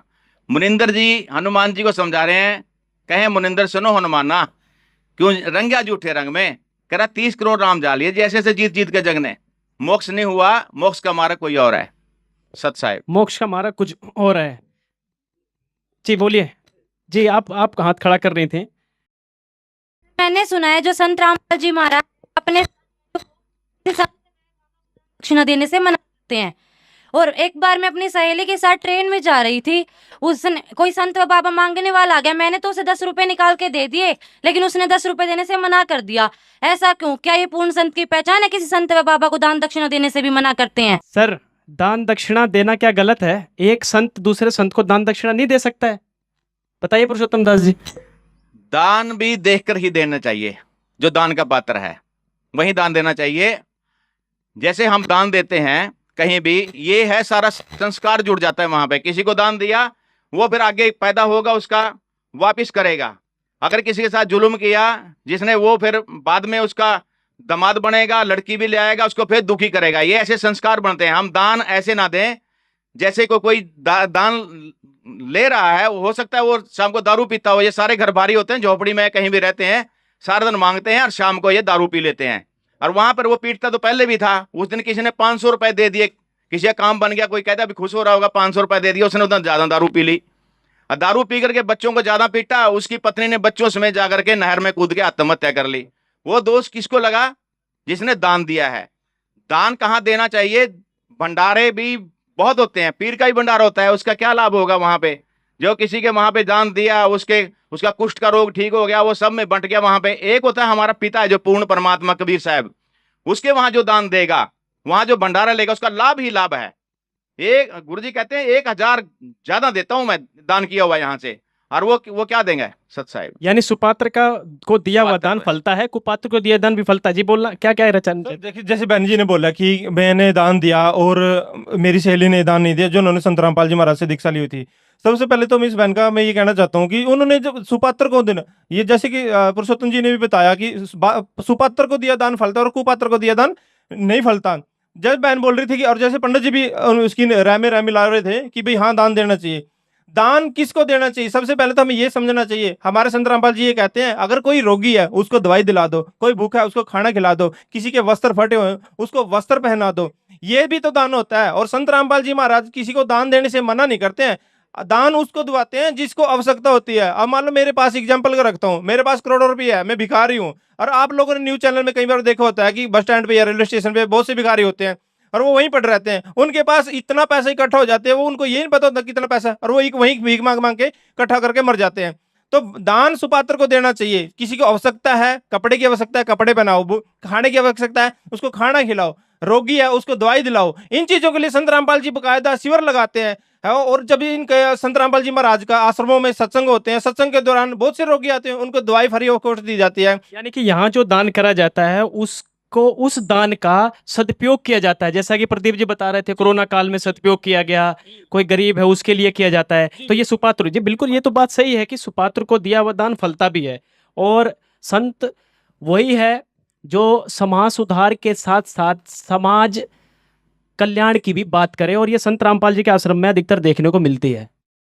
जी सुभाष जी, प्रश्न था आपका, कुछ कहना चाह रहे हैं, बताइए। हाँ, मेरा प्रश्न है, मैं जी पूछना चाहता हूँ जी कि संत रामपाल जी महाराज कबीरपंथी हैं जी, अपने आपको कबीरपंथी कहते हैं जी जी, और मूर्ति पूजा का, कबीर साहब तो मूर्ति पूजा का खंडन करते हैं जी, लेकिन ये मूर्ति क्यों लगाते हैं फिर अपनी? यानी आप ये कहना चाहते हैं कि संत रामपाल जी महाराज कबीरपंथी हैं और वो मूर्ति पूजा खंडन करते हैं कि मूर्ति पूजा नहीं करनी चाहिए। बिल्कुल सही बात है प्रदीप जी, संत रामपाल जी भी तो अपनी फोटो छपवाते हैं, कबीर जी की फोटो छपवाते हैं, यानी कि कहीं ना कहीं वो तो मूर्ति पूजा में आ गई ना। नहीं क्या सर, जवाब? मूर्ति पूजा में नहीं आती वो, मैं इसका जवाब देना चाहता हूँ। जी। मूर्ति पूजा अलग चीज है, फोटो लगवाना अलग चीज है। एक फोटो के ऊपर आश्रित होकर बैठ जाना, किसी मूर्ति के ऊपर आश्रित होकर कि मूर्ति ही मुझे लाभ देगी, वो चीज गलत है। मूर्ति तो एक यादगार के लिए होती है, ताकि हमें जिसे प्राप्त करना है उसका हमें पता होना चाहिए। आस्था के लिए होती है। क्या हम अपनी फोटो नहीं करवाते? विवाह शादी में भी वैसे भी अपनी फोटो लगा लेते हैं यादगार के लिए। मूर्ति सिर्फ एक यादगार के लिए होती है, ना कि पूजा के लिए। और संत रामपाल जी कभी नहीं कहते कि मूर्ति के ऊपर आश्रित होकर बैठ जाओ, कभी नहीं कहते कि मूर्ति आके रखी और करे जाओ कबीर साहब की जय, कबीर साहब की जय से कोई मोक्ष नहीं होगा। जैसे ये करते हैं ना हिंदू धर्म के, या पंडित जी बका के रखते हैं जिनको, जय गणेश जय गणेश, जय श्री राम, जय माता जी जय माता जी, इनसे कोई लाभ नहीं होगा। ये मूर्ति पूजा में आता है कि मूर्ति के आगे बैठ गए जय गणेश जय माता। संत रामपाल जी तो मंत्र देते हैं, मूर्ति तो सिर्फ एहसास कराती है कि हमने किसको प्राप्त करना है। यानी मूर्ति का आदर करना सिखाते हैं संत रामपाल जी, चाहे किसी देवी देवता की भी हो उसका भी आदर करना सिखाते हैं। संत रामपाल जी मूर्ति पूजा बिल्कुल नहीं कराते। पंडित जी मिथ्या प्रचार कर रहे हैं, गुमराह कर रहे हैं जनता को, जो आज तक ये करते आए हैं वही काम आप शुरू कर रखे हैं। यानी जिसकी मूर्ति उसके मंत्र से मोक्ष होगा। हाँ, ये कहना चाह रहे हैं आप? जी, मंत्र से ही मोक्ष होगा, मूर्ति जरूरी भी नहीं है। 600 साल पहले कबीर साहब आए थे, उस टाइम ना कोई फोटोग्राफर था ना कोई मूर्तियां थी, मंत्र से ही तो लाभ होना है। उस टाइम तो कोई मूर्तियां भी नहीं थी, ना कोई फोटो थी, ना कोई घर में मूर्ति लगाता था, ना कोई फोटो लगाता था। उस समय साधन नहीं थे। पंडित जी कह रहे हैं कबीर साहब खंडन करते थे, खंडन अलग चीज था। मूर्तियां उस टाइम नहीं थी, ना ही कोई फोटोग्राफरी थी। अब सिर्फ एक आस्था के लिए फोटो लगाई जाती है। हम जिसको मानते हैं, जिसमें हमारी आस्था है, जिसको हम अपना गुरु मानते हैं या भगवान मानते हैं, क्या उसका एक स्वरूप भी नहीं लगा सकते? हम उसका स्वरूप लगाएंगे, उसको हम देखेंगे, हर दिन उसको याद करेंगे तो हमें लाभ होगा ना। या उसके आगे बैठे रहो सारा दिन, रामपाल जी लाभ दे देना, रामपाल जी लाभ दे देना, ऐसे थोड़ी मोक्ष होगा। मोक्ष तो मंत्र से ही होगा। पंडित जी खुद भी भ्रमित है, इन्होंने ठेका ले रखा है जनता को भ्रमित पंडित करने का। जी ये तो तुलसी साहिब ने भी कहा है, कलयुग केवल नाम आधारा, सुमर सुमर नर उतरे पारा। यानी सुमरण से बेड़ा पार होगा। वो किसका मंत्र कौन संत देता है ये तो मैं नहीं पता है, लेकिन जैसा प्रदीप जी कह रहे हैं कि जिसकी मूर्ति है उसके मंत्रों से ही मोक्ष होगा, कहीं ना कहीं ये जो बात फिट बैठ रही है तुलसी साहिब की वाणी से भी। तो चलिए चर्चा को आगे बढ़ाते हैं जी। और किसका? जी बताइए क्या नाम है? ममता है सर। क्या मैं निरंकारी पंथ से हूँ। क्या परमात्मा निराकार है? अगर निकार है तो क्या परमात्मा साकार है? अगर साकार है तो साबित करके दिखाओ। ये संत रामपाल के इतने शिष्य है, क्या परमात्मा साकार है? अगर साकार है तो साबित करके दिखाओ। यानी आपका मानना है निरंकारी पंथ जो है वो निराकार मानते हैं, साकार नहीं है भगवान। भगवान साकार नहीं है, निराकार है। निरंकारी पंथ से हैं ये बहन जी, क्या जवाब है इसका? कौन कह रहा है जी भगवान निराकार है? ये ममता जी बता रही हैं। अब इनके कहने से थोड़ी हो जाएगा। निरंकारी पंथ तो बहुत कुछ कहता है जो शास्त्रों में प्रमाण नहीं है। भगवान साकार है, सभी शास्त्रों में प्रमाण है। गीता जी में, बाइबल में, कुरान शरीफ में, गुरु ग्रंथ साहिब में, गुरु नानक देव जी ने तो स्पष्ट लिखा हुआ है, बागे कापड़ बोले बैण लंबा नक काले तेरे नैन। यानी चित्रण भी क्या हुआ कि परमात्मा के कैसे आंख हैं, कैसा शरीर है, कैसा चेहरा है, कैसे दांत हैं। और ये कह रहे हैं निरंकारी पंथ पूरा का पूरा गुरु ग्रंथ साहिब जी यानी कि गुरु ग्रंथ साहिब जी के ऊपर आधारित है, सिख पंथ से संबंधित रखता है। अब उसकी बात कोई नहीं मान रही है, उसके प्रमाणों कोई नहीं मान रहे हैं, तो इनका तो मनगढ़ंत पंथ है जी ये। क्या आपके गुरुजी दिखाते हैं कभी गुरु ग्रंथ साहिब या गीता जी? कभी दिखाई है? कभी जो वीडियो वगैरह चलाते हैं आप लोग, सत्संग कर जाते हैं, तो हमारे गुरुजी ने आपके गुरुजी ने दिखाया है क्या? हाँ दिखाया है। प्रमाण दिखाया कि गुरु ग्रंथ में ये लिखा है? मैं बताऊं जी क्या दिखाया है। ऐसे हाथ कर देते हैं, ऐसे ऐसे हाथ कर देते हैं। नहीं दिखाया। दिखाया इनको, ऐसे हाथ कर देते हैं। कोई पूछता है जी परमात्मा बताओ, फिर कैसे होता है? ऐसे हाथ कर देते हैं। इसके बीच में क्या दिखा? श्रद्धालु कहता है जी कुछ नहीं, कहा बस यही तो परमात्मा है।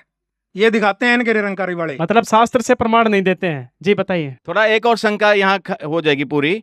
लोग ये कहते हैं कि संत रामपाल जी तो ब्रह्मा विष्णु महेश को मानते ही नहीं, ठीक है, वो मंदिर में नहीं जाने देते, वो कुछ करने नहीं देते। पंडित जी भी यही कह रहे थे कि मूर्ति पूजा खंडन करते हैं। मैं आपको एक प्रमाण देता हूँ जी। ये कमल हैं, तीनों देवा कमल दल बसे, ब्रह्मा विष्णु महेश, पहले इनकी वंदना फिर सुन सतगुरु उपदेश। ये कमल है, हमारे शरीर में कमल है। ये ना कि कोई मंदिर में बैठा है, कहीं पे बैठा दिया ऐसे ही, कोई शिवलिंग गाड़ दिया वहां पे, कुत्ता भी मौज जाता है वहां। ये भगवान का अनादर कर रहे हैं, उससे भगवान दुखी होता है। ये तो हमारे शरीर में है, जिसको लोगों ने कुंडली भी बोला है, हम कमल बोलते हैं उसको। ये सारे उनका कमल ये दिया हुआ है इसके अंदर सारा। इसका परिचय कराएं सारी चीज से तो फिर बहुत लंबा समय लग जाएगा सत साहिब जी। ये बिल्कुल संत रामपाल जी महाराज यानी कि सभी देवी देवताओं जो आप दिखा रहे हैं फोटो, इनके मंत्र देते हैं बाकायदा। पहले मंत्र इन्हीं के मिलते हैं। कमल खोलेंगे फिर त्रिकुटी में जाएंगे हम। अच्छा। जैसे इंटरनेशनल एयरपोर्ट होता है त्रिकुटी, तभी हम जाएंगे, कमल खुलेंगे, इनका ऋण देना हमने सबका, तभी हमारे फिर वो आगे इंटरनेशनल एयरपोर्ट है, वहाँ 3 मार्ग हैं। फिर कोई कहाँ जाएगा, नरक में जाएगा, कोई काल के लोक में जाएगा, कोई सतलोक जाएगा। जो सतलोक की भक्ति करेगा कबीर साहब की, वो सतलोक चला जाएगा, मुक्ति हो जाएगी। प्रॉपर वे ऑफ वर्शिप है ये। लेकिन रमेश जी कह रहे थे कि एक पैर यहाँ पर दूसरा सचखंड पे, ये है विधि। देखिए किस तरीके से दिखा रहे हैं आप, प्रमाण नहीं दिखा पा रहे थे। देखिए ये जो अपना पंजाब है, इसमें कुछ भक्त आए थे तेरावास में हमारे प्रेमी, तो उन्होंने गुरु से तेरावास में बात की थी, पिताजी से, राम रहीम सिंह जी से भी। हमारे यहाँ तो 4 ही भगत है, कैसे नाम चर्चा करे? और 2 भक्तों पे तो नाम चर्चा, कुछ पुस्तक पढ़नी आती है, 2 पे आती नहीं। तो ये तो जो टेकडाल रंगते हैं, जब बोलते हैं, तो हमारे पिताजी ने कहा मालिका की दा क्या उल्टा क्या सीधा, यानी जो मर्जी करो भगवान मिल जाएगा। हाँ भगवान मिलेगा। ऐसा नहीं है। इनके पिताजी जो कहते हैं, के शिष्य जो हैं कितने तरीके से बता रहे हैं। सुनो, इनके पिताजी जो कहते हैं वो मैं बताता हूँ भाई, आराम से करो। इनके पिताजी कहते हैं मैनू इश्क हो गया सा सतनाम नाल मस्ताने नाल।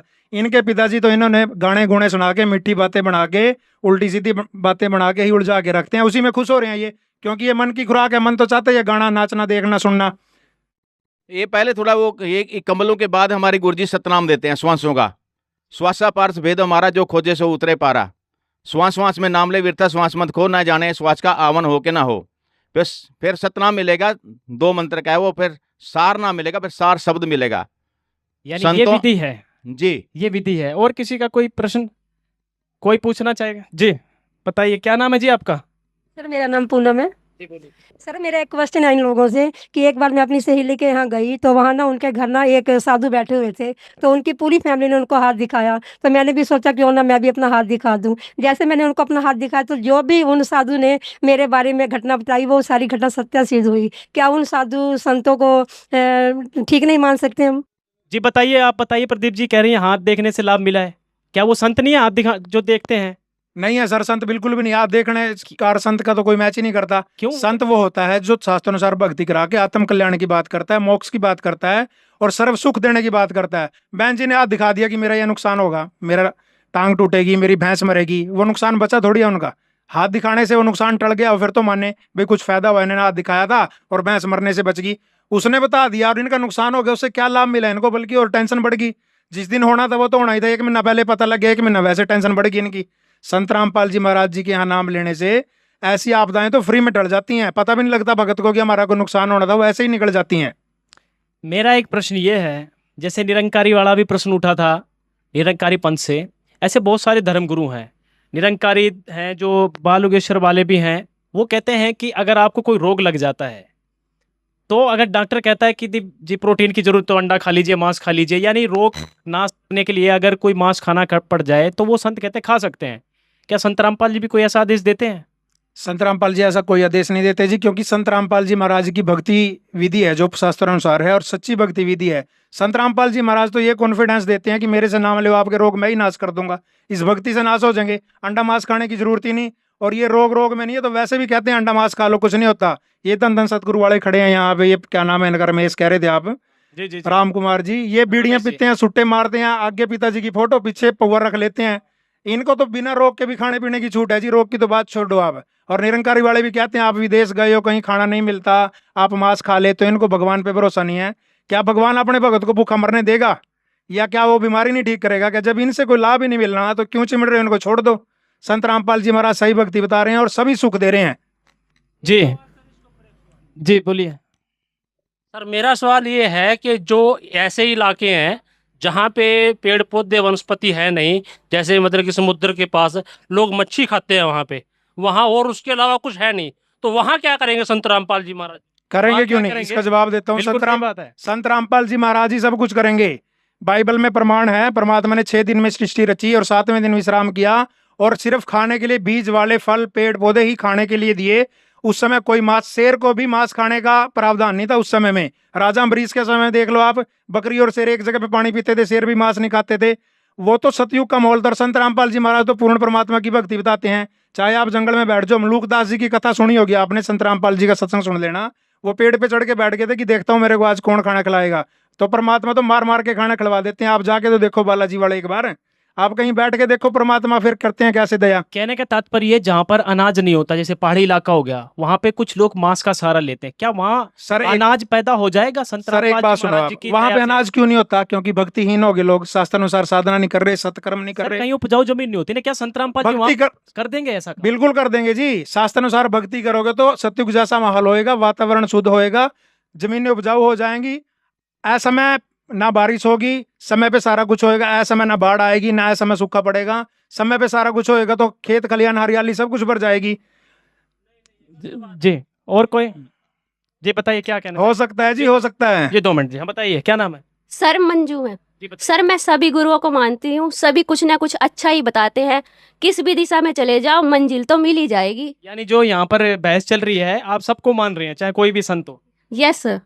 सभी को मानते हैं, किसी दिशा में चली जाओ मंजिल मिल ही जाएगी। जब आपने चंडीगढ़ की तरफ जाना है, यहाँ से उत्तर दिशा में चंडीगढ़ है और आप कर्नाटक की तरफ चल दो, कैसे दिशा मिल जाएगी बताओ मेरे को?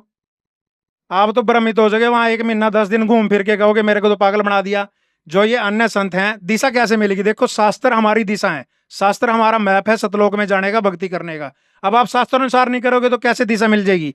कोई बच्चा स्कूल में पढ़ता है, उसको बता दिया 2 और 2 4 होते हैं, और कोई सिर्फ मेरे जैसा कह दे 2 और 2 5 कह दो, 6 कह दो, 8 कह दो, पास तो हो ही जाना। कैसे पास हो जाएगा?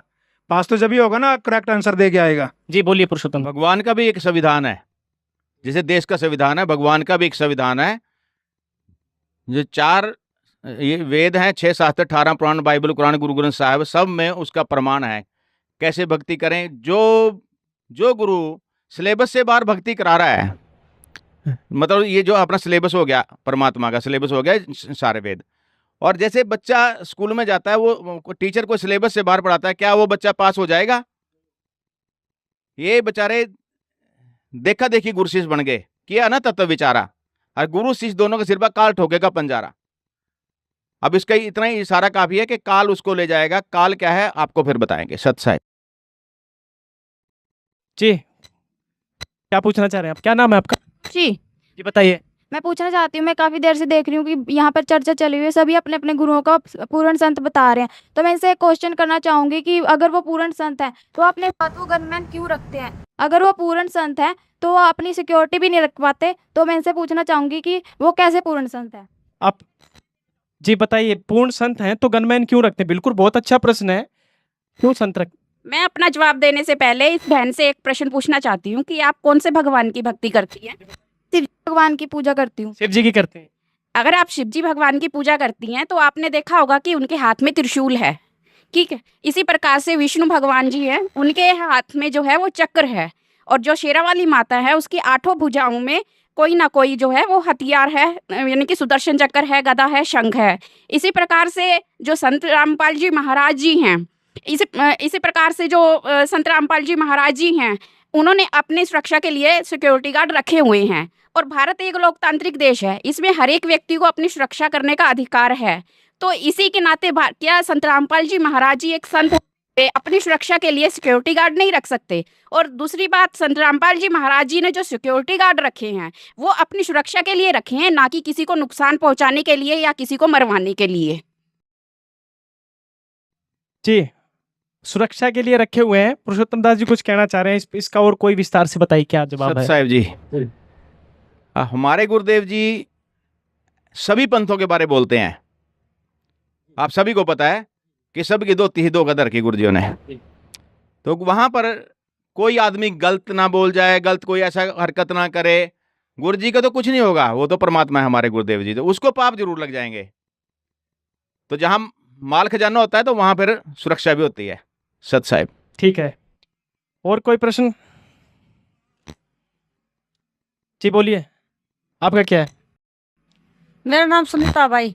मैं कदी की सुनने लग रही हूँ कि सारे आप अपना बता रहे हैं, तो मैंने भी 4-5 गुरु बना रखे हैं और कड़ी कुछ लाभ नहीं मिल रहा। तो मैं भी संत रामपाल जी महाराज का नाम सुन रही हूँ, तो मैं भी नाम लेकर देख लूँ कि ना कुछ न कुछ तो मिल ही जाएगा। 4-5 बना रखे हैं लेकिन लाभ नहीं मिल रहा है, बना भी रखे हैं, लाभ भी नहीं मिल रहा है। सोच रहे हैं संत रामपाल जी को भी गुरु बना लूं, एक और बना लूं, शायद लाभ मिल जाएगा। सत साहिब, झूठे गुरुआ मर गए, हो गए बूत मसान, सतगुरु पुरुष कबीरा, चारों युग परवान।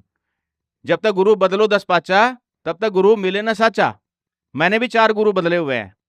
आप सच्चा गुरु बनाइए तो आपको वहाँ से लाभ मिलना शुरू हो जाएगा। यहाँ की जितनी भी सुविधा, जब तक आपका जीवन है, सारी सुविधा मिलेगी। और फिर मेन मकसद है हमारे गुरुदेव जी का, इस जीवात्मा को सतलोक ले जाना। यहाँ के तो जैसे लाभ ऐसे मिले जैसे रूंगे में मिलता है कुछ। सत साहिब, आप निर्भय होकर के नाम लीजिए और सारे लाभ उठाइए। जी पंडित जी, आप बड़ी देर से हाथ खड़ा कर रहे थे, बताइए। साधु संत बहुत कुछ बोलते हैं, ये कर लो वो कर लो, मेरा तो दिमाग खराब हो गया, क्या करे क्या ना करे। मेरा तो मानना ये है, घर बैठ के भक्ति कर लो, कहीं जाने की जरूरत नहीं है। यानी कोई पास कहीं जाने की जरूरत नहीं है। जी क्या कह रहे हैं सर? जैसे देखिए शर्मा जी ने बोला कि घर बैठ के भक्ति कर लो, ये बिल्कुल मिथ्या बात है। अगर आज हमने एजुकेशन लेनी है, स्कूल के अंदर, यूनिवर्सिटी के अंदर जाना पड़ेगा, और जो गुरु या टीचर जो हमारे होते हैं उनके द्वारा बताया गया जो लेक्चर है वो पीरियड हमें नोट करना पड़ेगा, नोट डाउन करना पड़ेगा। घर रह के भक्ति नहीं होती। अगर घर रह के भक्ति होएगी, मगर वो क्या विधि अनुसार होगी। जैसे घर रह के स्टडी हो जाती है ना, स्कूल में तो जाना पड़ेगा। जो गुरु जी हैं, जो टीचर हैं, उनके द्वारा बताई गई विधि अनुसार हमने वो भक्ति, गुरु प्रणाली से ही भक्ति होएगी, ना कि घर रह के। घर रह के तो हमारे पशु हैं, जानवर है, वो घर पे ही रहते हैं, वो उनकी बता कौन सी भक्ति हो जा रही है, वो कौन सा मोक्ष हो जा रहा है। इसलिए सबसे पहले गुरु बनाना पड़ेगा, और भक्ति मार्ग में सबसे पहला गुरु प्रथम होता है। गुरु बनाना अनिवार्य है, ना कि घर पे रह के। घर पे रह के भक्ति होगी, मगर वो क्या है, गुरु बनाने के बाद होगी। गुरु बनाने के बाद होगी। जी बताइए, क्या कहना चाहेंगे? कुछ प्रश्न? ऐसा है जी, जैसे डिबेट हो रही है, इसमें ये तो पता लग गया कि कबीर पंथ में ही भगवान है। तो ये बहुत सारे कबीर पंथ हैं संसार में, कैसे मानने कि कौन असली है कौन नकली है? जैसे संत रामपाल जी और मधु परमहंस जी और दामा खेड़ा वगैरह, ऐसे बहुत सारे हैं। तो हमें निर्णय करके बताइए। निर्णय करके बताइए। पुरुषोत्तम दास जी दामा खेड़ा वाले, वो भी कबीर पंथ हैं। मधु परमहंस हैं, वो भी कबीर पंथ है। वो भी कहते हैं वो मैं नाम से मोक्ष होगा।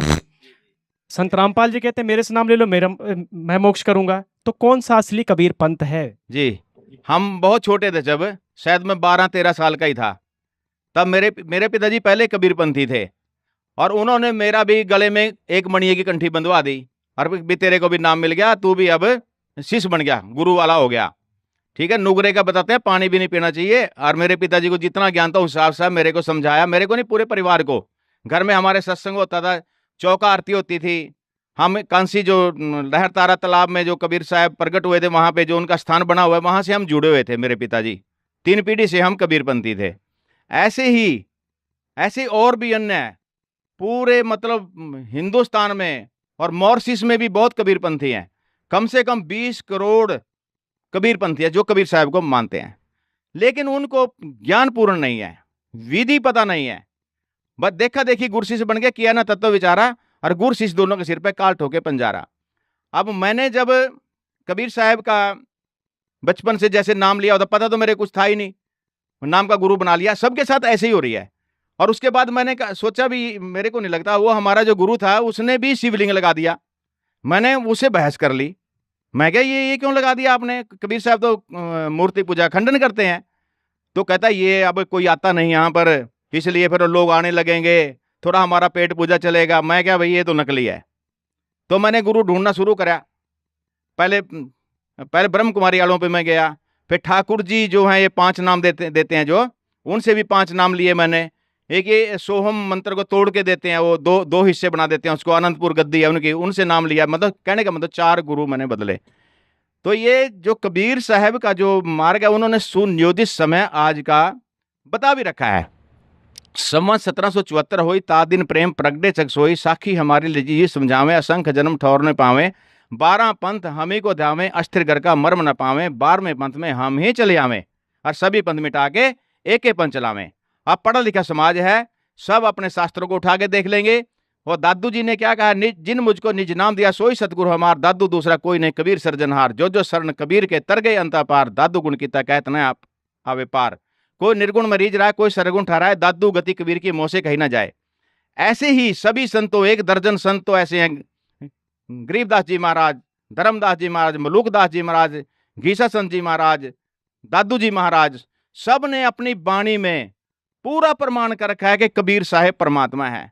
और उनका फिर आपने चेक करना, नाम लेके देखो, तुरंत लाभ मिलना शुरू हो जाएगा।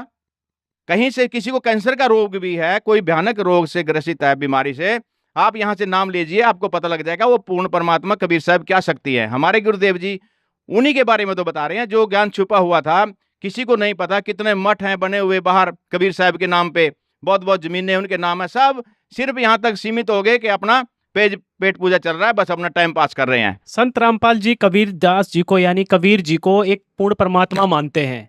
अन्य जो धर्म गुरु हैं, जैसे कबीर पंथ है जो आपने कहा, 12 पंथ जो चलाए, जो बाणी बोली थी आपने, तो और पंथ चले हुए, वो कबीर को क्या मानते हैं? हाँ, वो मैंने पहले जो बाणी बोली थी आपको, काल कह रहा 12 पंथ करूं मैं साजा, नाम तेरा ले करे आवाजा। आपको रोकूंगा, ये काल बार बार आप कह रहे हैं, ये काल ऐसा काल ऐसा, ये काल कौन है? क्या ये काल कह ऐसा तो नहीं कि संत रामपाल जी डरवा रहे हो जनता को काल करके और मेरे से नाम ले लेंगे? ये काल क्या है? बिल्कुल सही पूछा आपने, गीता में भी लिखा हुआ है, उस संवाद में आ रहा है कि मैं बड़ा हुआ काल हूं, सबको खाने आया हूं। अर्जुन पूछता है कि आप सबको क्यों खा रहे हो? ये तो भक्ति कर रहे हैं, कोई हनुमान जी आपके जाड़ों में लटके हैं, रेवता श्रीखर बड़ी पुण्यात्मा, सब आपके मुंह में जा रहे हैं। उसने 1000 मुंह बना लिए, वहां पर 1000 पैर बना लिए, वो 67 कला संपूर्ण है। ब्रह्मा विष्णु महेश 16 कला संपूर्ण है। दुर्गा 64 कला संपूर्ण है। काल भगवान 1000 कला संपूर्ण है। और पूर्ण परमात्मा असंख्य कला के स्वामी है, असंख्य कला जिसकी कोई गिनती नहीं। अब वो उसमें कह रहा है 11 के 32 में कह रहा है कि मैं बड़ा हुआ काल हूं, सबको खाने आया हूं। तो कबीर परमात्मा भी यही उनकी वाणी समर्थन कर रही है। 3 लोक पिंजरा भया, पूर्ण पाप 2 जाल, सभी जीव भोजन भय, खाने वाला काल। एक पापी एक पुण्य आए के सुम दलेल वे, बिना भजन कोई काम नहीं, सब है यम की जेल वे। हम काल की परिभाषा को पहले जान जाइए आप। जब आपको काल की परिभाषा आपको समझ में आ जाएगी, फिर दयाल की भी आ जाएगी। यानी जो दुख देता है यहाँ पे सब काल देता है। हाँ, बिल्कुल दुख देता है। दयाल तो कोई और है, तो काल है। दयाल कौन है? दयाल कबीर परमात्मा है। ठीक है, ये यानी कि ये जो प्रश्न आता है कि मारने वाले से बचाने वाले का हाथ बड़ा है, यानी मारने वाला काल है, बचाने वाला दयाल है कबीर जी। बिल्कुल बिल्कुल ठीक है जी। अब आप उस पर चर्चा पे आइए कि कबीर पंथ में जो 12 पंथ चले हुए हैं, असली संत रामपाल जी हैं, ये करेंगे आप? हाँ, वो उसमें उसका थोड़ा मेरे बाणी जितनी की भी याद है मैं बताता हूँ, उनकी तो बहुत बाणी है।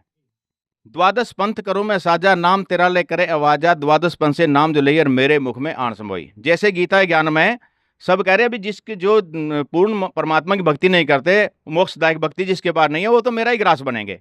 ऐसे ही अर्थ यहाँ उसका बन रहा है। ये द्वादश पंथ करो मैं साजा, नाम तेरा ले करे आवाजा, द्वादश पंथ से नाम जो लेर मेरे मुख में आन समोई। और अनेक पंथ चलाऊं, ये काल कहता है अनेक पंथ और भी चला दूंगा, ऐसा भ्रमित ज्ञान फैलाऊं। प्रथम दूत मम प्रगटे जाहि, पीछे संत तुम्हारा आई, कहा तुम्हारा फिर जीव नहीं माने, हमरी और होई बाद बखाने। मैं दृढ़ फंदा रची बनाई, जामे जीव रहे उलझाई। मैं एक फंदा रचूंगा भक्ति रूपी, उसमें सब जीव फंस जाएंगे। ये प्रमाण है कहीं? हाँ प्रमाण है। फिर कहता आगे जो गुरुओं से बचेंगे, नकली गुरुओं से बचेंगे, कह रहा देवल देव पसान पुजाई और तीर्थ व्रत जब तब मन लाई, यज्ञ होम और नेम आचारा और अनेक फंद में डारा, जो ज्ञानी जाओ संसारा और जीव ना माने कहा तुम्हारा। क्या चैलेंज कर रहा है काल कबीर परमात्मा को, कहता मैंने सब ही लगा दिए, सबके गुरु बनवा दिए। अब उसमें ये कह रहा देवल देव पसान पुजाई, जो बचेंगे देवल देव पसान पत्थर पुजवाऊंगा उनसे, सब ही लगा दिया मैंने। फिर कबीर परमात्मा कहते हैं कहें कबीर सुनो अन्यायी, काटू फन जीव ले जाई, जेतिक बन तुम रचे विचारी, तत्व ज्ञान से सबे बिंडारी, जौन जीव हम सब दर्डावा और वाके सकल सब फंद मुकावा, ताके निकट तू काल नहीं आवा, संधि देख ताके सिर नावा। और काल क्या चीज है? काल क्या करता है? माया आदि निरंजन भाई, अपने जामे आपे खाई, शिखर सुन में धर्म अन्यायी, जिन शक्ति डायन मैल पठाई, लाख ग्रास है नित उड़दूती, और माया आदि तख्त की कुत्ती, 1.25 लाख घड़ी नित भांडे, हंसा उत्परि परले डांडे, ये हरट का कुआ लोई, या गलबंदा है सब कोई, कीड़ी कुंजर और अवतारा, अरे डोर बंदे कई बारा, अरब अलील इंद्र होए भाई, अरे डोर बंदे सब आई, बर्मादिक सुखदादिक देवा, अरे डोर बंदे सब खेवा। यानी काल की डोर में सब बंदे हैं, सब बंदे हैं। कहता है उसमें अरब अलील इंद्र हो भाई, अरबों इंद्र हो गए जालिए यहाँ, अरब अलील इंद्र हो भाई, अरे डोर बंदे सब आई। तो यहाँ पे सब बंधे हुए हैं इसमें। इंद्र दा काग दिविष्टा ना भोगा इंद्राणी नु, हम तो मतलब परमात्मा की इतना ज्ञान हो गया, हम तो इंद्र भी नहीं बनना चाहते, उसको भी यहाँ आकर गधे से उसका जन्म स्टार्ट होगा। इसी को मोक्ष का ज्ञान बोलते हैं, मोक्ष का ज्ञान किसी को भी नहीं है। यानी कि जो आपने 12 पंथ बताया था, 12वां पंथ प्रकट हो जा रहा, ये प्रदीप दास जी क्या मतलब 12वें पंथ प्रकट हो जा रहा, ये अब किसकी वाणी है? सवाल ये आया था, ये कबीर साहब जी की वाणी है। सवाल ये आया था, धर्मदास जी ने लिखा था कि हम कैसे विश्वास करें कि सही कबीरपंथी कौन है, संत रामपाल जी हैं या मधु परमहंस हैं या दामा खेड़े वाले हैं। सवाल ये था। तो इसके आधार पर जैसे पुरुषोत्तम जी बता रहे थे, उसमें थोड़ा सा आगे मैं बताना चाहता हूँ कि सही कबीर पंथ की पहचान करने के लिए हमें ये पैमाना अपनाना पड़ेगा कि कबीर साहब ने जो मार्ग बताया उस पर कौन सही चल रहा है और चलवा रहा है। बिल्कुल आप उसका प्रमाण देख सकते हैं, हमारे शास्त्रों में देख सकते हैं, कबीर सागर में देख सकते हैं। अब ये मधु परमहंस वाले जी कबीर साहब को तो मानते हैं, केवल सतगुरु मानते हैं, कबीर साहब को सतगुरु मानते हैं। ऐसे ही दामा खड़े वाले सतगुरु मानते हैं, भगवान नहीं मानते। और जो ये विधि बताते हैं कबीर साहब के विपरीत बताते हैं। कबीर साहब ने जो मंत्र दिए या जिन मंत्रों का जाप करवाया उसके अनुसार वो करते नहीं, अपनी मर्जी से मंत्र कर रहे हैं। संत रामपाल जी वही भक्ति बताते हैं जो कबीर साहब की यथार्थ भक्ति है, जो पीढ़ी दर पीढ़ी चली हुई आई है, और संत रामपाल जी महाराज उसको करवा रहे हैं। पीर पैगंबर कुतुब औलिया सूरनर मुनिजन ज्ञानी, ये तक तो रहा न पाया जम के बंदे प्राणी, किसी को भी ये राह नहीं मिला कबीर साहब वाला आज तक। यहाँ पर दया होगी सब जीवों पे, हमारे संत रामपाल जी महाराज सब के ऊपर दया करेंगे, सभी जाएंगे, सतलोक जाएंगे, विमान में बैठ बैठ के जाएंगे। जी बताइए, आप हाथ खड़ा कर रहे हैं, बताइए क्या नाम है आपका? विजय जी। हाँ जी विजय बताइए। समाजी हूँ जी। मेरे दयानंद जी सरस्वती जी गुरु जी हैं, वो हवा में उड़ जाते थे, लेकिन आपके गुरु हवा में उड़ सकते हैं क्या? यानी आप दयानंद के फ्लोवर्स हैं, दयानंद महर्षि दयानंद जी को मानते हैं? हाँ जी दयानंद जी को मानता हूँ मैं। आपके गुरु जी क्या हवा में उड़ सकते हैं? दयानंद जी हमारे सरस्वती जी उड़ सकते थे। प्रदीप जी जवाब दें। इसका जवाब ये है सर, अब ये कहते हैं कि दयानंद सरस्वती जी हवा में उड़ जाते थे, मैं उनको मानता हूँ कि आपके गुरु जी हवा में उड़ जाएंगे। भक्ति मार्ग में हवा में उड़ना कोई उपलब्धि नहीं होती। हनुमान जी हवा में उड़ जाते थे, सुखदेव ऋषि जी हवा में उड़ के चले जाते थे। ऐसे तो उनको मानने लग जाए, उनको भगवान सिद्ध कर दें हम सुखदेव जी को, ऐसा नहीं होता। और रही बात दयानंद जी हवा में उड़ जाते थे, इसका कोई प्रमाण है इनके पास? किसी ने देखा उनको हवा में उड़ते हुए? किसी ने भी नहीं देखा। और फिर भी हम मान लेते हैं कि दयानंद जी हवा में उड़ गए, क्योंकि सिद्धि होती है 24 तरह की। हो सकता है हवा में भी उड़ जाते होंगे, जब सुखदेव जी उड़ सकते हैं, क्या पता दयानंद जी के पास भी सिद्धि हो गई, हवा में उड़ जाते हों। लेकिन जो भक्ति विधि दयानंद जी ने की, ये भी उन्हीं की कर रहे होंगे जो इन्होंने बताया, मैं उनका मानता हूँ और उनसे जुड़ा हुआ हूँ, उन्हीं अनुसार भक्ति कर रहे होंगे। 1-2 इंच ये भी उड़ पाए होंगे। आज सत्यार्थ प्रकाश लिखा है, बहुत बड़ा ग्रंथ लिखा है सत्यार्थ प्रकाश का, तो मैं दूंगा जी विवरण। पहले इनसे ये पूछो 1-आधा इंच उड़ पाए हैं? दयानंद जी तो ऊपर उड़ जाते थे, इनसे उठा थोड़ा बहुत उनकी भक्ति करने से। मैं सुना है तो इसीलिए हम भक्ति करते हैं, तो जैसे सुनाई बात, जैसे सुनी सुनाई बात है, उड़ना नहीं। सुनी सुनाई बात है, यानी कोई प्रमाण नहीं आपके पास? हवाई जहाज हवा में उड़ रहे हैं दयानंद जी। 2 मिनट अजय, 2 मिनट जी बताइए जवाब। सुनो, अब ये कहते हैं हमने तो सुना है ऐसा उड़ जाते हैं। आपने सुना है सुखदेव ऋषि का और हनुमान जी का तो प्रमाण भी है। आप वाले का तो कोई प्रमाण भी नहीं है, सुनी सुनाई बात है। हाँ जी, कोई प्रमाण नहीं। और हवा में उड़ने वाली कोई उपलब्धि नहीं है। उन्होंने एक ग्रंथ की रचना की है, आपको पता होना चाहिए। सत्यार्थ प्रकाश का जी, जिक्र करोगे आप, प्रकाश। वो सत्यार्थ प्रकाश नहीं है, झूठे अर्थ प्रकाश है, वो ग्रंथ नहीं है, वो अड़ंगा है। उसमें ऐसी ऐसी बातें लिख रखी हैं, आप शायद चैनल पे बिना दिखा पाओ। उसमें थोड़ी थोड़ी हिंट दे देता हूँ। उसमें लिखा हुआ है सूर्य पे मनुष्य रहते हैं। अब यहाँ हरियाणा में इतना टेम्परेचर हुआ है, कूलर के बिना काम नहीं चल रहा, एसी के बिना। सूर्य पे आप चले जाओगे क्या? मैं इन दयानंद जी वालों से कहता हूँ 2-4 मीडिया वालों को ले जाए, वहां पे डिबेट करा ले, सूर्य पे जाके चलें। तो दूसरा उसने लिखा हुआ है कि विवाह का उत्तम समय क्या होता है। जैसे बच्चों की शादी करनी होती है तो उत्तम समय क्या होता है। जो नशा करता है ना आदमी, ऐसी भाषा वो बोलता है जैसी दयानंद जी ने लिखी हुई है। उसने लिखा हुआ है जी 16 वर्ष की लड़की और 20 वर्ष का लड़का, ये विवाह का समय सबसे घटिया। फिर उसने लिखा हुआ है जी 20 वर्ष की लड़की और 30 वर्ष का लड़का या 35 वर्ष का लड़का, ये विवाह का समय मध्यम। फिर आगे लिखा हुआ है जी 24 वर्ष की लड़की और 48 वर्ष का पुरुष, ये विवाह का समय सबसे बढ़िया।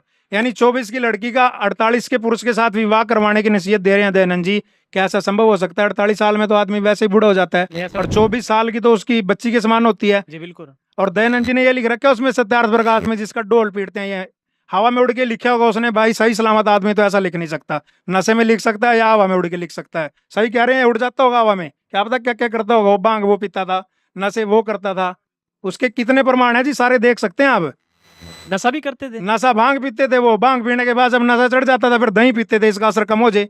सारे प्रमाण है उसके। तो उसले दयानंद जी वाले ने कहा था, तो इन्होंने भी करे होगा काम चालू उसका। लिखा उन्हीं के शास्त्र में लिखा है। कोई करते हैं ना साहब? हाँ करते हैं जी, हाँ करते हैं जी। वाह जी वाह, बहुत बहुत बढ़िया कर रहे हो भाई। उनके चेले हैं तो संत जो महर्षि जी के बारे में बता रहे हैं जी, ये खुद हुक्का पीते थे, भांग पीते थे, एक लंगोट में रह जाते। कई बार उनके उसमें लिखा गया है कि कई बार वो लंगोट भी उतार के रख देते, जानवरों जैसे बर्ताव करते थे। बताओ कोई संत की पहचान है? ये तो घटिया, महान घटिया आदमी वाले की सोच है, और उसको महर्षि की पदवी देते। वो इंसान कहने वाले के लायक नहीं था। जो व्यक्ति अपने माता पिता की सेवा करने के हक में ना हो, वो अपने माता पिता को छोड़ चुके था। जबकि हम संत रामपाल जी महाराज की शिष्य और हमारे गुरु जी भी अपने माता पिता को आश्रम में सेवा करते थे और उनको करवाते अपने। सर जी, जो स्वतंत्र सेनानी थे, यानी कि भारत जब स्वतंत्र हो रहा था, उसमें बहुत बड़ा योगदान था दयानंद जी का। दयानंद जी का कहीं पे भी दिखा, जो हम प्रमाण देखते हैं, क्योंकि हमारे संत रामपाल जी महाराज भी हर चीज पे प्रमाण दिखाते हैं। आप प्रमाण दिखा दो, प्रमाण देखने के लिए तैयार। आज हमारा समाज पढ़े लिखे है, जब डिबेट होती है तो तब क्यों भाग जाते हैं? देख, संत जी का चेला ही बोल रहा है कि भी हाँ हम भी नशा करते हैं, तो बताओ कहाँ का समाज सुधारेंगे वो, जब अपना खुद उनका गुरु नशा करता था, अपने शिष्यों को यही शिक्षा दे रहे हैं। और उनके शास्त्र उठा के देखो, उनको पढ़ने की तो दूर बात है, घर में रखने को मन नहीं करता। इतना गंदा विचार भरे हुए इसके अंदर। इसका प्रमाण दिखाते हैं क्या गुरुजी आपके? संत रामपाल जी महाराज बकायदा चैप्टर के ऊपर दिखाते हैं, प्रमाण दिखाते हैं कि भाई ये देखो संत निजी इसके अंदर क्या क्या लिखा गया है। वो समाज को दिखाने के लायक भी नहीं है, ऐसी ऐसी गंदी बातें लिखी गई हैं। सत्यार्थ प्रकाश, चलो ठीक है, जब उस पर चर्चा का विषय बनेगा तब करेंगे। पंडित जी कुछ प्रश्न करना चाह रहे थे आप? हाँ, मेरा प्रश्न ये है भाई, जो ये कहते हैं संत रामपाल जी महाराज के शिष्य है, तो इनके गुरुजी जेल में क्यों हैं? वो कहते हैं पूर्ण संत हैं, भगवान मानते हैं उनको। ये तो बात बिल्कुल सही कही है, अगर पूर्ण संत हैं तो बाहर आ जेल में क्यों? सत साहब, इनको पंडित जी को मैं ये पूछना चाहता हूँ कि आज तक का इतिहास गवाह है, बड़े बड़े महापुरुषों को भी जेल में डाल दिया, और काल जो है, काल नहीं चाहता कि मेरा ज्ञान यहाँ पे कोई बताए और ये पार हो जाए, मैं भूखा मर जाऊं। अभी बताया था ना 1 लाख रोज खाता है, 1.25 लाख पैदा करता है। तो ये काल ही यहाँ पे सबको भ्रमित करके ऐसे ऐसे चक्कर चलाता है। यहाँ पर जैसे ईसा मसीह जी थे, उसको दीवार में किल्ले ठोक करके मृत्यु दंड दिया गया, ठीक है जी। हजरत मोहम्मद जी को वो पूरा अपना वो मानते हैं, पैगंबर मानते हैं। वो 62 साल की उम्र में वो भी मतलब अपने शरीर छोड़ गए, ठीक है जी। गुरु गोविंद सिंह भी मतलब अपना जवानी में ही अपना शरीर छोड़ गए थे, उनका पेट में मतलब वो छुरा छारा ऐसे लग गया था, ऐसा इतिहास गवाह बता रहा है। और नानक जी को भी बाबर ने जेल में रखा, पूरा प्रमाणित है, हर चीज का प्रमाण है। कृष्ण जी जेल में ही पैदा हुए, लेकिन वो तो सारे ताले तोड़ के बाहर आ गए थे, वो तो भगवान थे। अरे ताले तोड़ के कौन सा बहुत बड़ा कोई लीला कर दी उसने, ताले तोड़ के बाहर आए, ठीक है। उस टाइम जितने भी उस उम्र के बच्चे थे, उस उम्र के जितने भी बच्चे थे सारे मरवा दिए थे ना। उनके मामा जी ने, कंस ने सब मरवा दिए थे कि ये कृष्ण होगा, ये कृष्ण शायद होगा, इससे मेरी मृत्यु लिखी है। तो वो ऐसी लीला करने का क्या फायदा? वो निर्दोष बच्चे, वो जिनका कोई दोष नहीं, वो मरवा दिए गए। और बाद में भी गीता में प्रमाण है कि अर्जुन तो मना कर रहा था कि जी मैं हथियार नहीं उठाऊंगा, सारे मेरे अपने हैं, ये भाई भतीजे हैं, सब महापुरुष हैं, मेरे गुरुदेव भी हैं, मैं कुछ बड़े बड़े उस वाले सब, मैं इन पे कैसे हथियार उठाऊं, वो मना कर रहा था। लेकिन कृष्ण जी ने कहा नहीं नहीं, तू मार, इनको सबको मार, तू नहीं मारेगा तो मैं मारूंगा, तो खाली निमित्त निमित्त बन जाए, तो सब मारे पड़े हैं। अब किसी को मतलब किसी के मृत्यु में सहयोग देने का यहाँ की जो प्रशासन का ये कानून है उसमें 120 भी लगती है, जो किसी को मारने के लिए सहयोग करता है, हौसला बढ़ाता है उसका।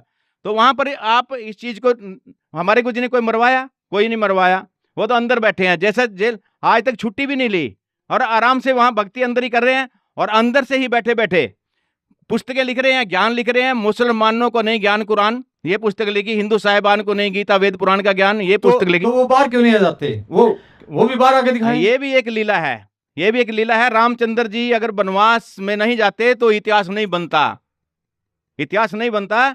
तो ये संत रामपाल जी अंदर ऐसे नहीं बैठे, अंदर बैठे बैठे अपना सब कार्य कर रहे हैं, अंदर से ही सब सिस्टम बनाया हुआ है।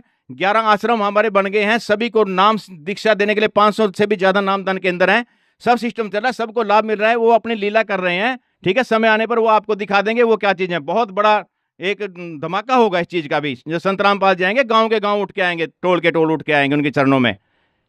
सत साहिब चलो ठीक है, हम भी मान लेंगे। हाँ मान लेना, जब आएंगे, बहुत दिन हो गए जब पंडित आएंगे जी, हम भी मान लेंगे। बहुत दिन हो गए कि छामी छामी करते, मान लो अब थोड़ा सा। जेल जाना कोई बुरी बात नहीं होती। बड़े रमेश जी कुछ, रमेश जी, प्रदीप जी रमेश जी से ले लेते हैं। जी बोलिए रमेश जी, प्रश्न क्या है, क्यों कुछ कहना चाह रहे हैं? कुछ बात सुनिए जी। हमारा देश ऋषि मुनियों से धरती है, हाँ जी, ऋषि मुनियों की रही है, ऋषि मुनियों बिल्कुल की सही रही बात है। है। हाँ हाँ, तो ये नया संत रामपाल जी कहाँ से लाए आप? प्रदीप जी बिल्कुल सही बात है। देखिए ऋषि बात तो इनकी सही है, लेकिन ये डबल माइंडेड आदमी है। ऋषि महर्षियों की धरती रही है, तो संत रामपाल जी अभी क्यों ट्रेंड में आ रहे हैं? मैं अब इसका जवाब यानी कि देता हूँ। कोई ऋषि महर्षि संत नहीं था? नहीं, उसका जवाब देता हूँ मैं। जी बोलिए। सवाल इन्होंने उठाया ना, अभी दंदन सतगुरु वाले ने। जी जी, दंदन सतगुरु वाले सवाल उठा रहे हैं कि ऋषि महर्षियों की धरती है, तो संत रामपाल जी कहाँ से आ गए? तो ये गुरमीत जी कहाँ से आ गए? पहले तो इनसे पूछो, आपने यहाँ गुरुद्वारा रखा दंदन सतगुरु और राम रहीम, अब ऋषि महर्षियों की पद्धति पे चलोगे या राम रहीम की पे चलोगे? पहली तो बात ये है जी। रही बात की संत रामपाल जी अभी क्यों आगे? संत रामपाल जी महाराज अभी बेशक आए हैं, लेकिन जो ज्ञान संत रामपाल जी महाराज बता रहे हैं वो आदि पुरातन ज्ञान है, शास्त्रानुसार ज्ञान है, जो शुरू से चला हुआ है। वेद तो आज के नहीं है ना, वेद तो हमारे शुरू से लिखे हुए। गीता जी 55 वर्ष पहले की लिखी हुई है, और वेद शुरू से हैं। जब यहाँ पे सागर मंथन किया गया था उसमें से 4 वेद निकले थे, और 5वां वेद कबीर साहब जी ने कबीर सागर के रूप में जब वो दिया था, तो उस अनुसार संत रामपाल जी भक्ति बता रहे हैं।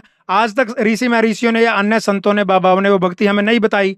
संत रामपाल जी महाराज ने वो बीड़ा उठाया तो सबको नई लग रही है, अटपटी लग रही है, जबकि संत रामपाल जी महाराज सच्चाई बता रहे हैं। अब इनको कोई धन सतगुरु वाला हो, चाहे कोई पंडित जी हो, चाहे कोई और अन्य मौलवी हो, कुछ भी हो, इनको दर्द हो रहा है कि हमारी दुकानदारियां बंद हो रही हैं। संत रामपाल जी महाराज ट्रेंड में आ गए तो हमारा सबका कारोबार ठप हो जाएगा। अब धन सतगुरु वाले जी से ये पूछ लेना, अब कोई मिर्च नहीं खरीदता वहाँ, सब लोग जागरूक हो गए। किसी ने ना 500 में आलू खरीदना, ना धनिया खरीदना। अब एक मेरा दोस्त था, वो कह रहा है जी मैंने 250 रुपए में आधा आलू लिया, घर के 5 सदस्य बताओ ना उसकी सब्जी बना सकते, ना उसकी चटनी बना सकते। 250 रुपए में तो एक कट्टा आलू आ जाए। वो कह रहे जी हमने उसको छोटी छोटी फाड़ियां बना के टुकड़े करके कच्चा ही चबा लिया। कच्चा चबाने से कौन सा पेट पैदा हो गया वहां पे? रहे तो वही डाक के 3 पात। भक्ति मार्ग तो आलू खाने से मोक्ष होता, तो निर्मल बाबा भी चटनी खवा रहा समोसे के साथ, वही ठीक है। फिर धन सतगुरु से वो फ्री में तो खवा रहा, आप वाले तो 2.5 लाख में बैंगन बेच रहे हैं। चलिए ठीक है, चर्चा 2 मिनट रमेश जी, ठीक है बेच रहे हैं जी जी। और आप वहाँ फिर अंत श्रद्धालुओं की तरह लगे हुए। यार कुछ तो आप अपना विवेक से काम ले, छोड़ दो उसको, अपना जीवन बचा लो। 2.5 लाख का बैंगन खरीद लो, 2.5 लाख रुपए में तो आपके 10 साल चल जाएंगे। अरे हमारे पिताजी ने बोला। चलिए ठीक है, क्या बोला आपके पिताजी ने? की पालना करो, अपोलो करो, मेरे वचन ने, मैं आपके लिए भक्ति करूंगा। आपके पिताजी तो कह देंगे एक टांग पे खड़े हो जो सारा दिन, हो जाओगे खड़े? हो जाएंगे। कहाँ खड़े हो जाएगा? 60 साल के आसपास आपकी उम्र हो रही है, चक्कर आ जाएंगे आपको। और ये भक्ति मार्ग सही नहीं है। क्या ये बैंगन वाली बात सही लगी आपको? हाँ सही है जी, सही है। 51,000 की मिर्च थी। 51,000 की आपने खरीदी है? अरे जी ये तो क्या बात कही, मैंने अपना घर बार दांव पे लगा दिया, स्टाम्प पेपर पे लगा ठीक है, चर्चा बढ़ाते आगे। कोई देखिए बहस का मुद्दा मत बनाइए, बहस का मुद्दा मत बनाइए। 2 मिनट ठीक है। प्रदीप जी, कहीं ना कहीं संत रामपाल जी महाराज जी के शिष्य प्रमाण सहित सब कुछ बता रहे हैं।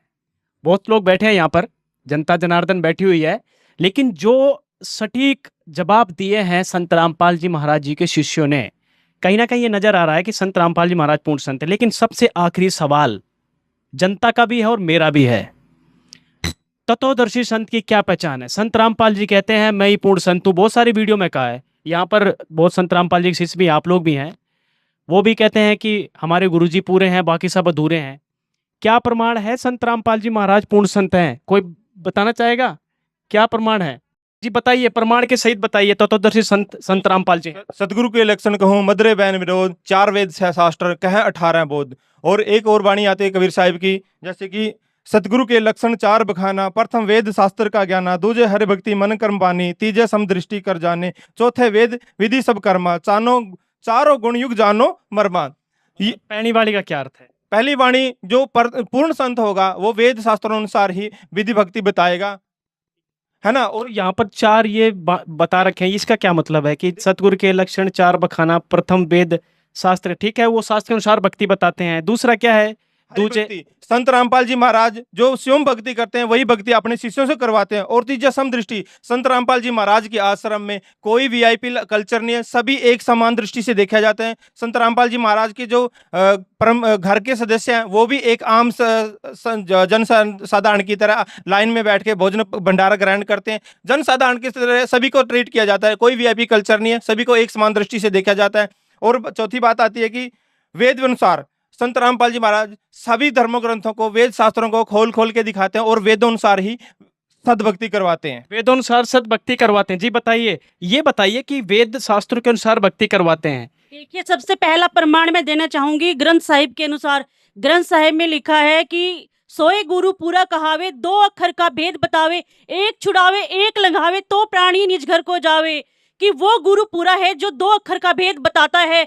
दूसरा आता है मुसलमान धर्म के अनुसार सूरह अश-शुरा में आयत 42 आयत नंबर 1 में स्पष्ट किया गया है कि ऐन सीन काफ, ये जो मुसलमान धर्म है उनमें ये मोक्ष का मंत्र कहा गया है। 3 मंत्र जो, हाँ जी 3 मंत्र है। ये जो ये ऐन सीन काफ है, ये गीता जी में है कई मंत्र? नहीं, ये मंत्र ये मुसलमान धर्म के अनुसार है। ये तो मुसलमान के अनुसार है ना, कुरान शरीफ में लिखा हुआ है। क्या यही गीता जी में लिखे हुए मंत्र? जी, गीता जी के 17वें अध्याय के 23वें श्लोक में कहा गया है ओम तत्सत इति निर्देश। जो ओम तत्सत का मंत्र है वो आम सुनने को भी मिलता है पंडितों के मुंह से, और ओम तत्सत का सिर्फ एक सांकेतिक मंत्र है, ये पूर्ण मंत्र नहीं है। इस मंत्र का भेद पूरे विश्व में संत रामपाल जी महाराज ने दिया है कि इस जो गीता जी के 17वें अध्याय का 23वां श्लोक है, इसके अनुसार जो सद्भक्ति करेंगे वो मोक्ष प्राप्त करेंगे। और एक प्रमाण गीता जी में और है, 15वें अध्याय के 1 से 4 श्लोक में स्पष्ट किया गया है ऊर्ध्व मूलम अधः शाखम अश्वत्थम प्राहु अव्ययम छंदासी यस्य प्रणानी यह तम वे सह वेदवित। कि इस संसार में जो पीपल रूपी लटके हुए वृक्ष के सारे पाठ बता देगा वो तत्वदर्शी संत है, और वो उस वृक्ष के सभी पाठ बताता है। इस पूरे ब्रह्मांड में सिर्फ संत रामपाल जी महाराज है जो डंके की चोट पर कहते हैं कि गीता जी और ये मुसलमान धर्म के कुरान के अनुसार ये मोक्ष के मंत्र हैं, और इन मंत्रों के बिना हम ना मोक्ष प्राप्त कर सकते हैं ना भक्ति कर सकते हैं। पुरुषोत्तम दास जी, एन शिव काफ जो यही थे ना मंत्र, और सत यानी कि भाषा का फर्क है, मंत्र एक है। लेकिन गीता अध्याय नंबर 15 श्लोक नंबर 1 से 4 ऊर्ध्व मूलम जो इन्होंने बताया, इसका थोड़ा विस्तार से बताइए कि इसकी क्या पूर्ण संत की पहचान है। अक्षर पुरुष एक पेड़ है, निरंजन वा की डार, तीनों देवा शाखा है, पात रूप संसार। मतलब ये पूरा जड़ से लेकर के और पत्ते तक हमारे गुरु, इसमें बहुत लंबा समय लग जाता है, आप समय कम देते हैं। और वो सत्य नाम हृदय धरो भयो पाप का नाश, जैसे चिंगारी अग्नि की पड़ी पुराने घास। वो संत की ये पहचान होगी पूर्ण संत की कि वो कितने रोग हों उसको, जो यहाँ नाम लेने आता है वो सच्चा नाम दे करके उनको रोगों की से मुक्ति करा देता है। ये तो पहला स्टेप है, फिर मोक्ष का मार्ग तो आगे है। मेन मकसद उनका है मोक्ष कराना जीव का। सबसे पहले यहाँ सुख देता है, ये पूरे प्रमाण है यहाँ के, आके देख लो कोई भी। प्रदीप जी आप बताइए क्या पूर्ण संत की पहचान है? तो संत रामपाल जी महाराज पूर्ण संत की पहचान ये जी शास्त्रानुसार ज्ञान देते हैं। संत रामपाल जी महाराज शास्त्रानुसार ज्ञान दे रहे हैं।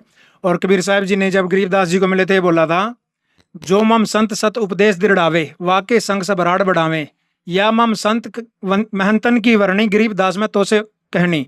यानी जो भी पूर्ण संत होगा उसके साथ सभी संत महंत राड़ बढ़ाएंगे, विरोध करेंगे। आज देख लो किसी और संत का, नकली संत का कोई विरोध करता है? संत रामपाल जी के ज्ञान का सभी विरोध करते हैं। क्यों? क्योंकि वो सच्चाई बता रहे हैं, शास्त्र अनुसार मार्ग बता रहे हैं। और जैसे आज तक अब ये पंडित जी खड़े हैं, हमने गीता पढ़ी, संस्कृत पढ़ी, इनसे पूछना वेदों में इतने प्रमाण संत रामपाल जी महाराज ने दिए हैं कि परमात्मा कौन है, कैसा है, कैसे वो यहाँ पे अवतार लेके आते हैं और कैसे चले जाते हैं। पंडित जी को तो यही नहीं पता होगा कि यजुर्वेद अध्याय नंबर 36 मंत्र नंबर 3 एक श्लोक है, उसमें भूर्भुवः स्वः तत्सवितुर्वरेण्यम भर्गो भवस्य देवई दियो यो न प्रचोदयात्। ये स्कूल में भी पढ़ते होंगे सभी। अब उसके आगे ओम मंत्र लगा रखे हैं इन सभी ने पंडितों ने या और मंडलेश्वरों ने ओम लगा रखे, जबकि उसके अंदर आप पढ़ के देखना उसके अंदर ओम नहीं है, वो भूर्भुवः से शुरू है। संत रामपाल जी महाराज ने सभी ग्रंथों का, सभी वेदों का, शास्त्रों का अनुवाद जो था जैसा था वैसा ही करके दिखा दिया। और ये फिर भी कहते हैं संस्कृत नहीं पढ़नी आती। उन्होंने तो संस्कृत छोड़ो, बाइबल, कुरान, गुरु ग्रंथ साहिब, पंजाबी, तेलुगु, तमिल सब पढ़नी आती है पंडित जी। आपको तो संस्कृत छोड़ो, हिंदी भी नहीं पढ़नी आती, उसमें ओम नहीं लिखा हुआ, फिर भी धक्के से ओम चिपका दिया। संत रामपाल जी महाराज ने सभी शास्त्रों का अनुवाद सही किया है, वो तत्वदर्शी संत हैं जी। और कोई बताना चाहेगा? तत्वदर्शी संत रामपाल जी महाराज ही हैं, क्या प्रमाण है?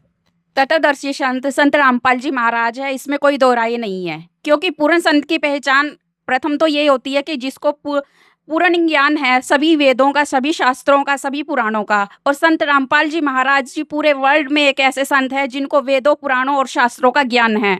और दूसरे तत्वदर्शी संत की पहचान ये है जो संसार रूपी उल्टे लटके हुए वट रूपी वृक्ष को जड़ से लेकर पत्ते, टहनियाँ सब कुछ बता देता है, तो वो तत्वदर्शी संत है। और संत रामपाल जी महाराज जी की वाणी है, अक्षर पुरुष एक पेड़ है, निरंजन वाकी डार, तीनों देवा शाखा भाई, ये पात रूप संसार। तो संत रामपाल जी महाराज जी अपने सत्संगों में ये चित्र संसार रूपी उल्टा लटके हुए पीपल के वृक्ष को दिखाते हैं और तना, जड़, पत्ते, डार सब कुछ अलग अलग बताते हैं। और संत रामपाल जी महाराज जी जो है वेदों अनुसार शास्त्र भक्ति बताते हैं, वेदों अनुसार, शास्त्र अनुसार भक्ति बताते हैं। और जी बोलिए। जैसे अभी मुसलमान धर्म और हिंदू धर्म के अनुसार विस्तार में कहा गया है, एक क्रिश्चियन में जो बुक आती है वहां पर लिखा गया है, जीसस जी कहते हैं कि I am not God, I am son of God, कि मैं भगवान नहीं हूं, मैं भगवान का भेजा गया पुत्र हूं। और इन सब के आपको प्रमाणित करके बता दिया जाएगा कि आखिर में पूर्ण संत कौन है। दर्शकों, कुल मिलाकर जो चर्चा थी, लास्ट में यही निष्कर्ष निकला कि संत रामपाल जी महाराज जी के शिष्यों ने प्रमाण सहित, प्रमाण का मतलब कबीर जी की वाणी से, नानक जी की वाणी से, गुरु ग्रंथ साहिब के अंदर से, अपने पवित्र धर्म शास्त्रों के अंदर से, मुसलमान धर्म पवित्र शास्त्रों के अंदर, सभी धर्मों के शास्त्रों के अंदर से ये प्रमाणित कर दिया है कि संत रामपाल जी महाराज ही आज पूरी पृथ्वी में पूर्ण संत हैं। तो कुल मिलाकर चर्चा अब समापन की तरफ है और मैं जनता से यही अनुरोध करना चाहूँगा कि आंख बंद करके किसी भी धर्म गुरु के पास मत जाइए। आपके हाथ में फैसला है, अब आपने निर्णय लेना है पूर्ण संत कौन है, असली कौन है, नकली कौन। क्योंकि जैसा कि पुरुषोत्तम दास जी ने भी कहा था कि जब तक गुरु मिले ना साचा तब तक गुरु करो 10 पाँचा। यानी कि गुरु कहीं कर लिए हैं तो एक गुरु और बना के देख लीजिए, लेकिन अच्छी तरह पानी पियो छान के, गुरु करो जान के। अब आपके हाथ में फैसला है किसको गुरु बनाना है। तो दीजिए इजाजत, फिर मिलेंगे किसी नए मुद्दे के साथ। धन्यवाद, नमस्कार। बंदी छोड़ सतगुरु रामपाल जी भगवान जी की जय हो। यहाँ पर नारे लगा रहे हैं, छोड़ सतगुरु रामपाल जी भगवान जी की जय हो। सत साहेब।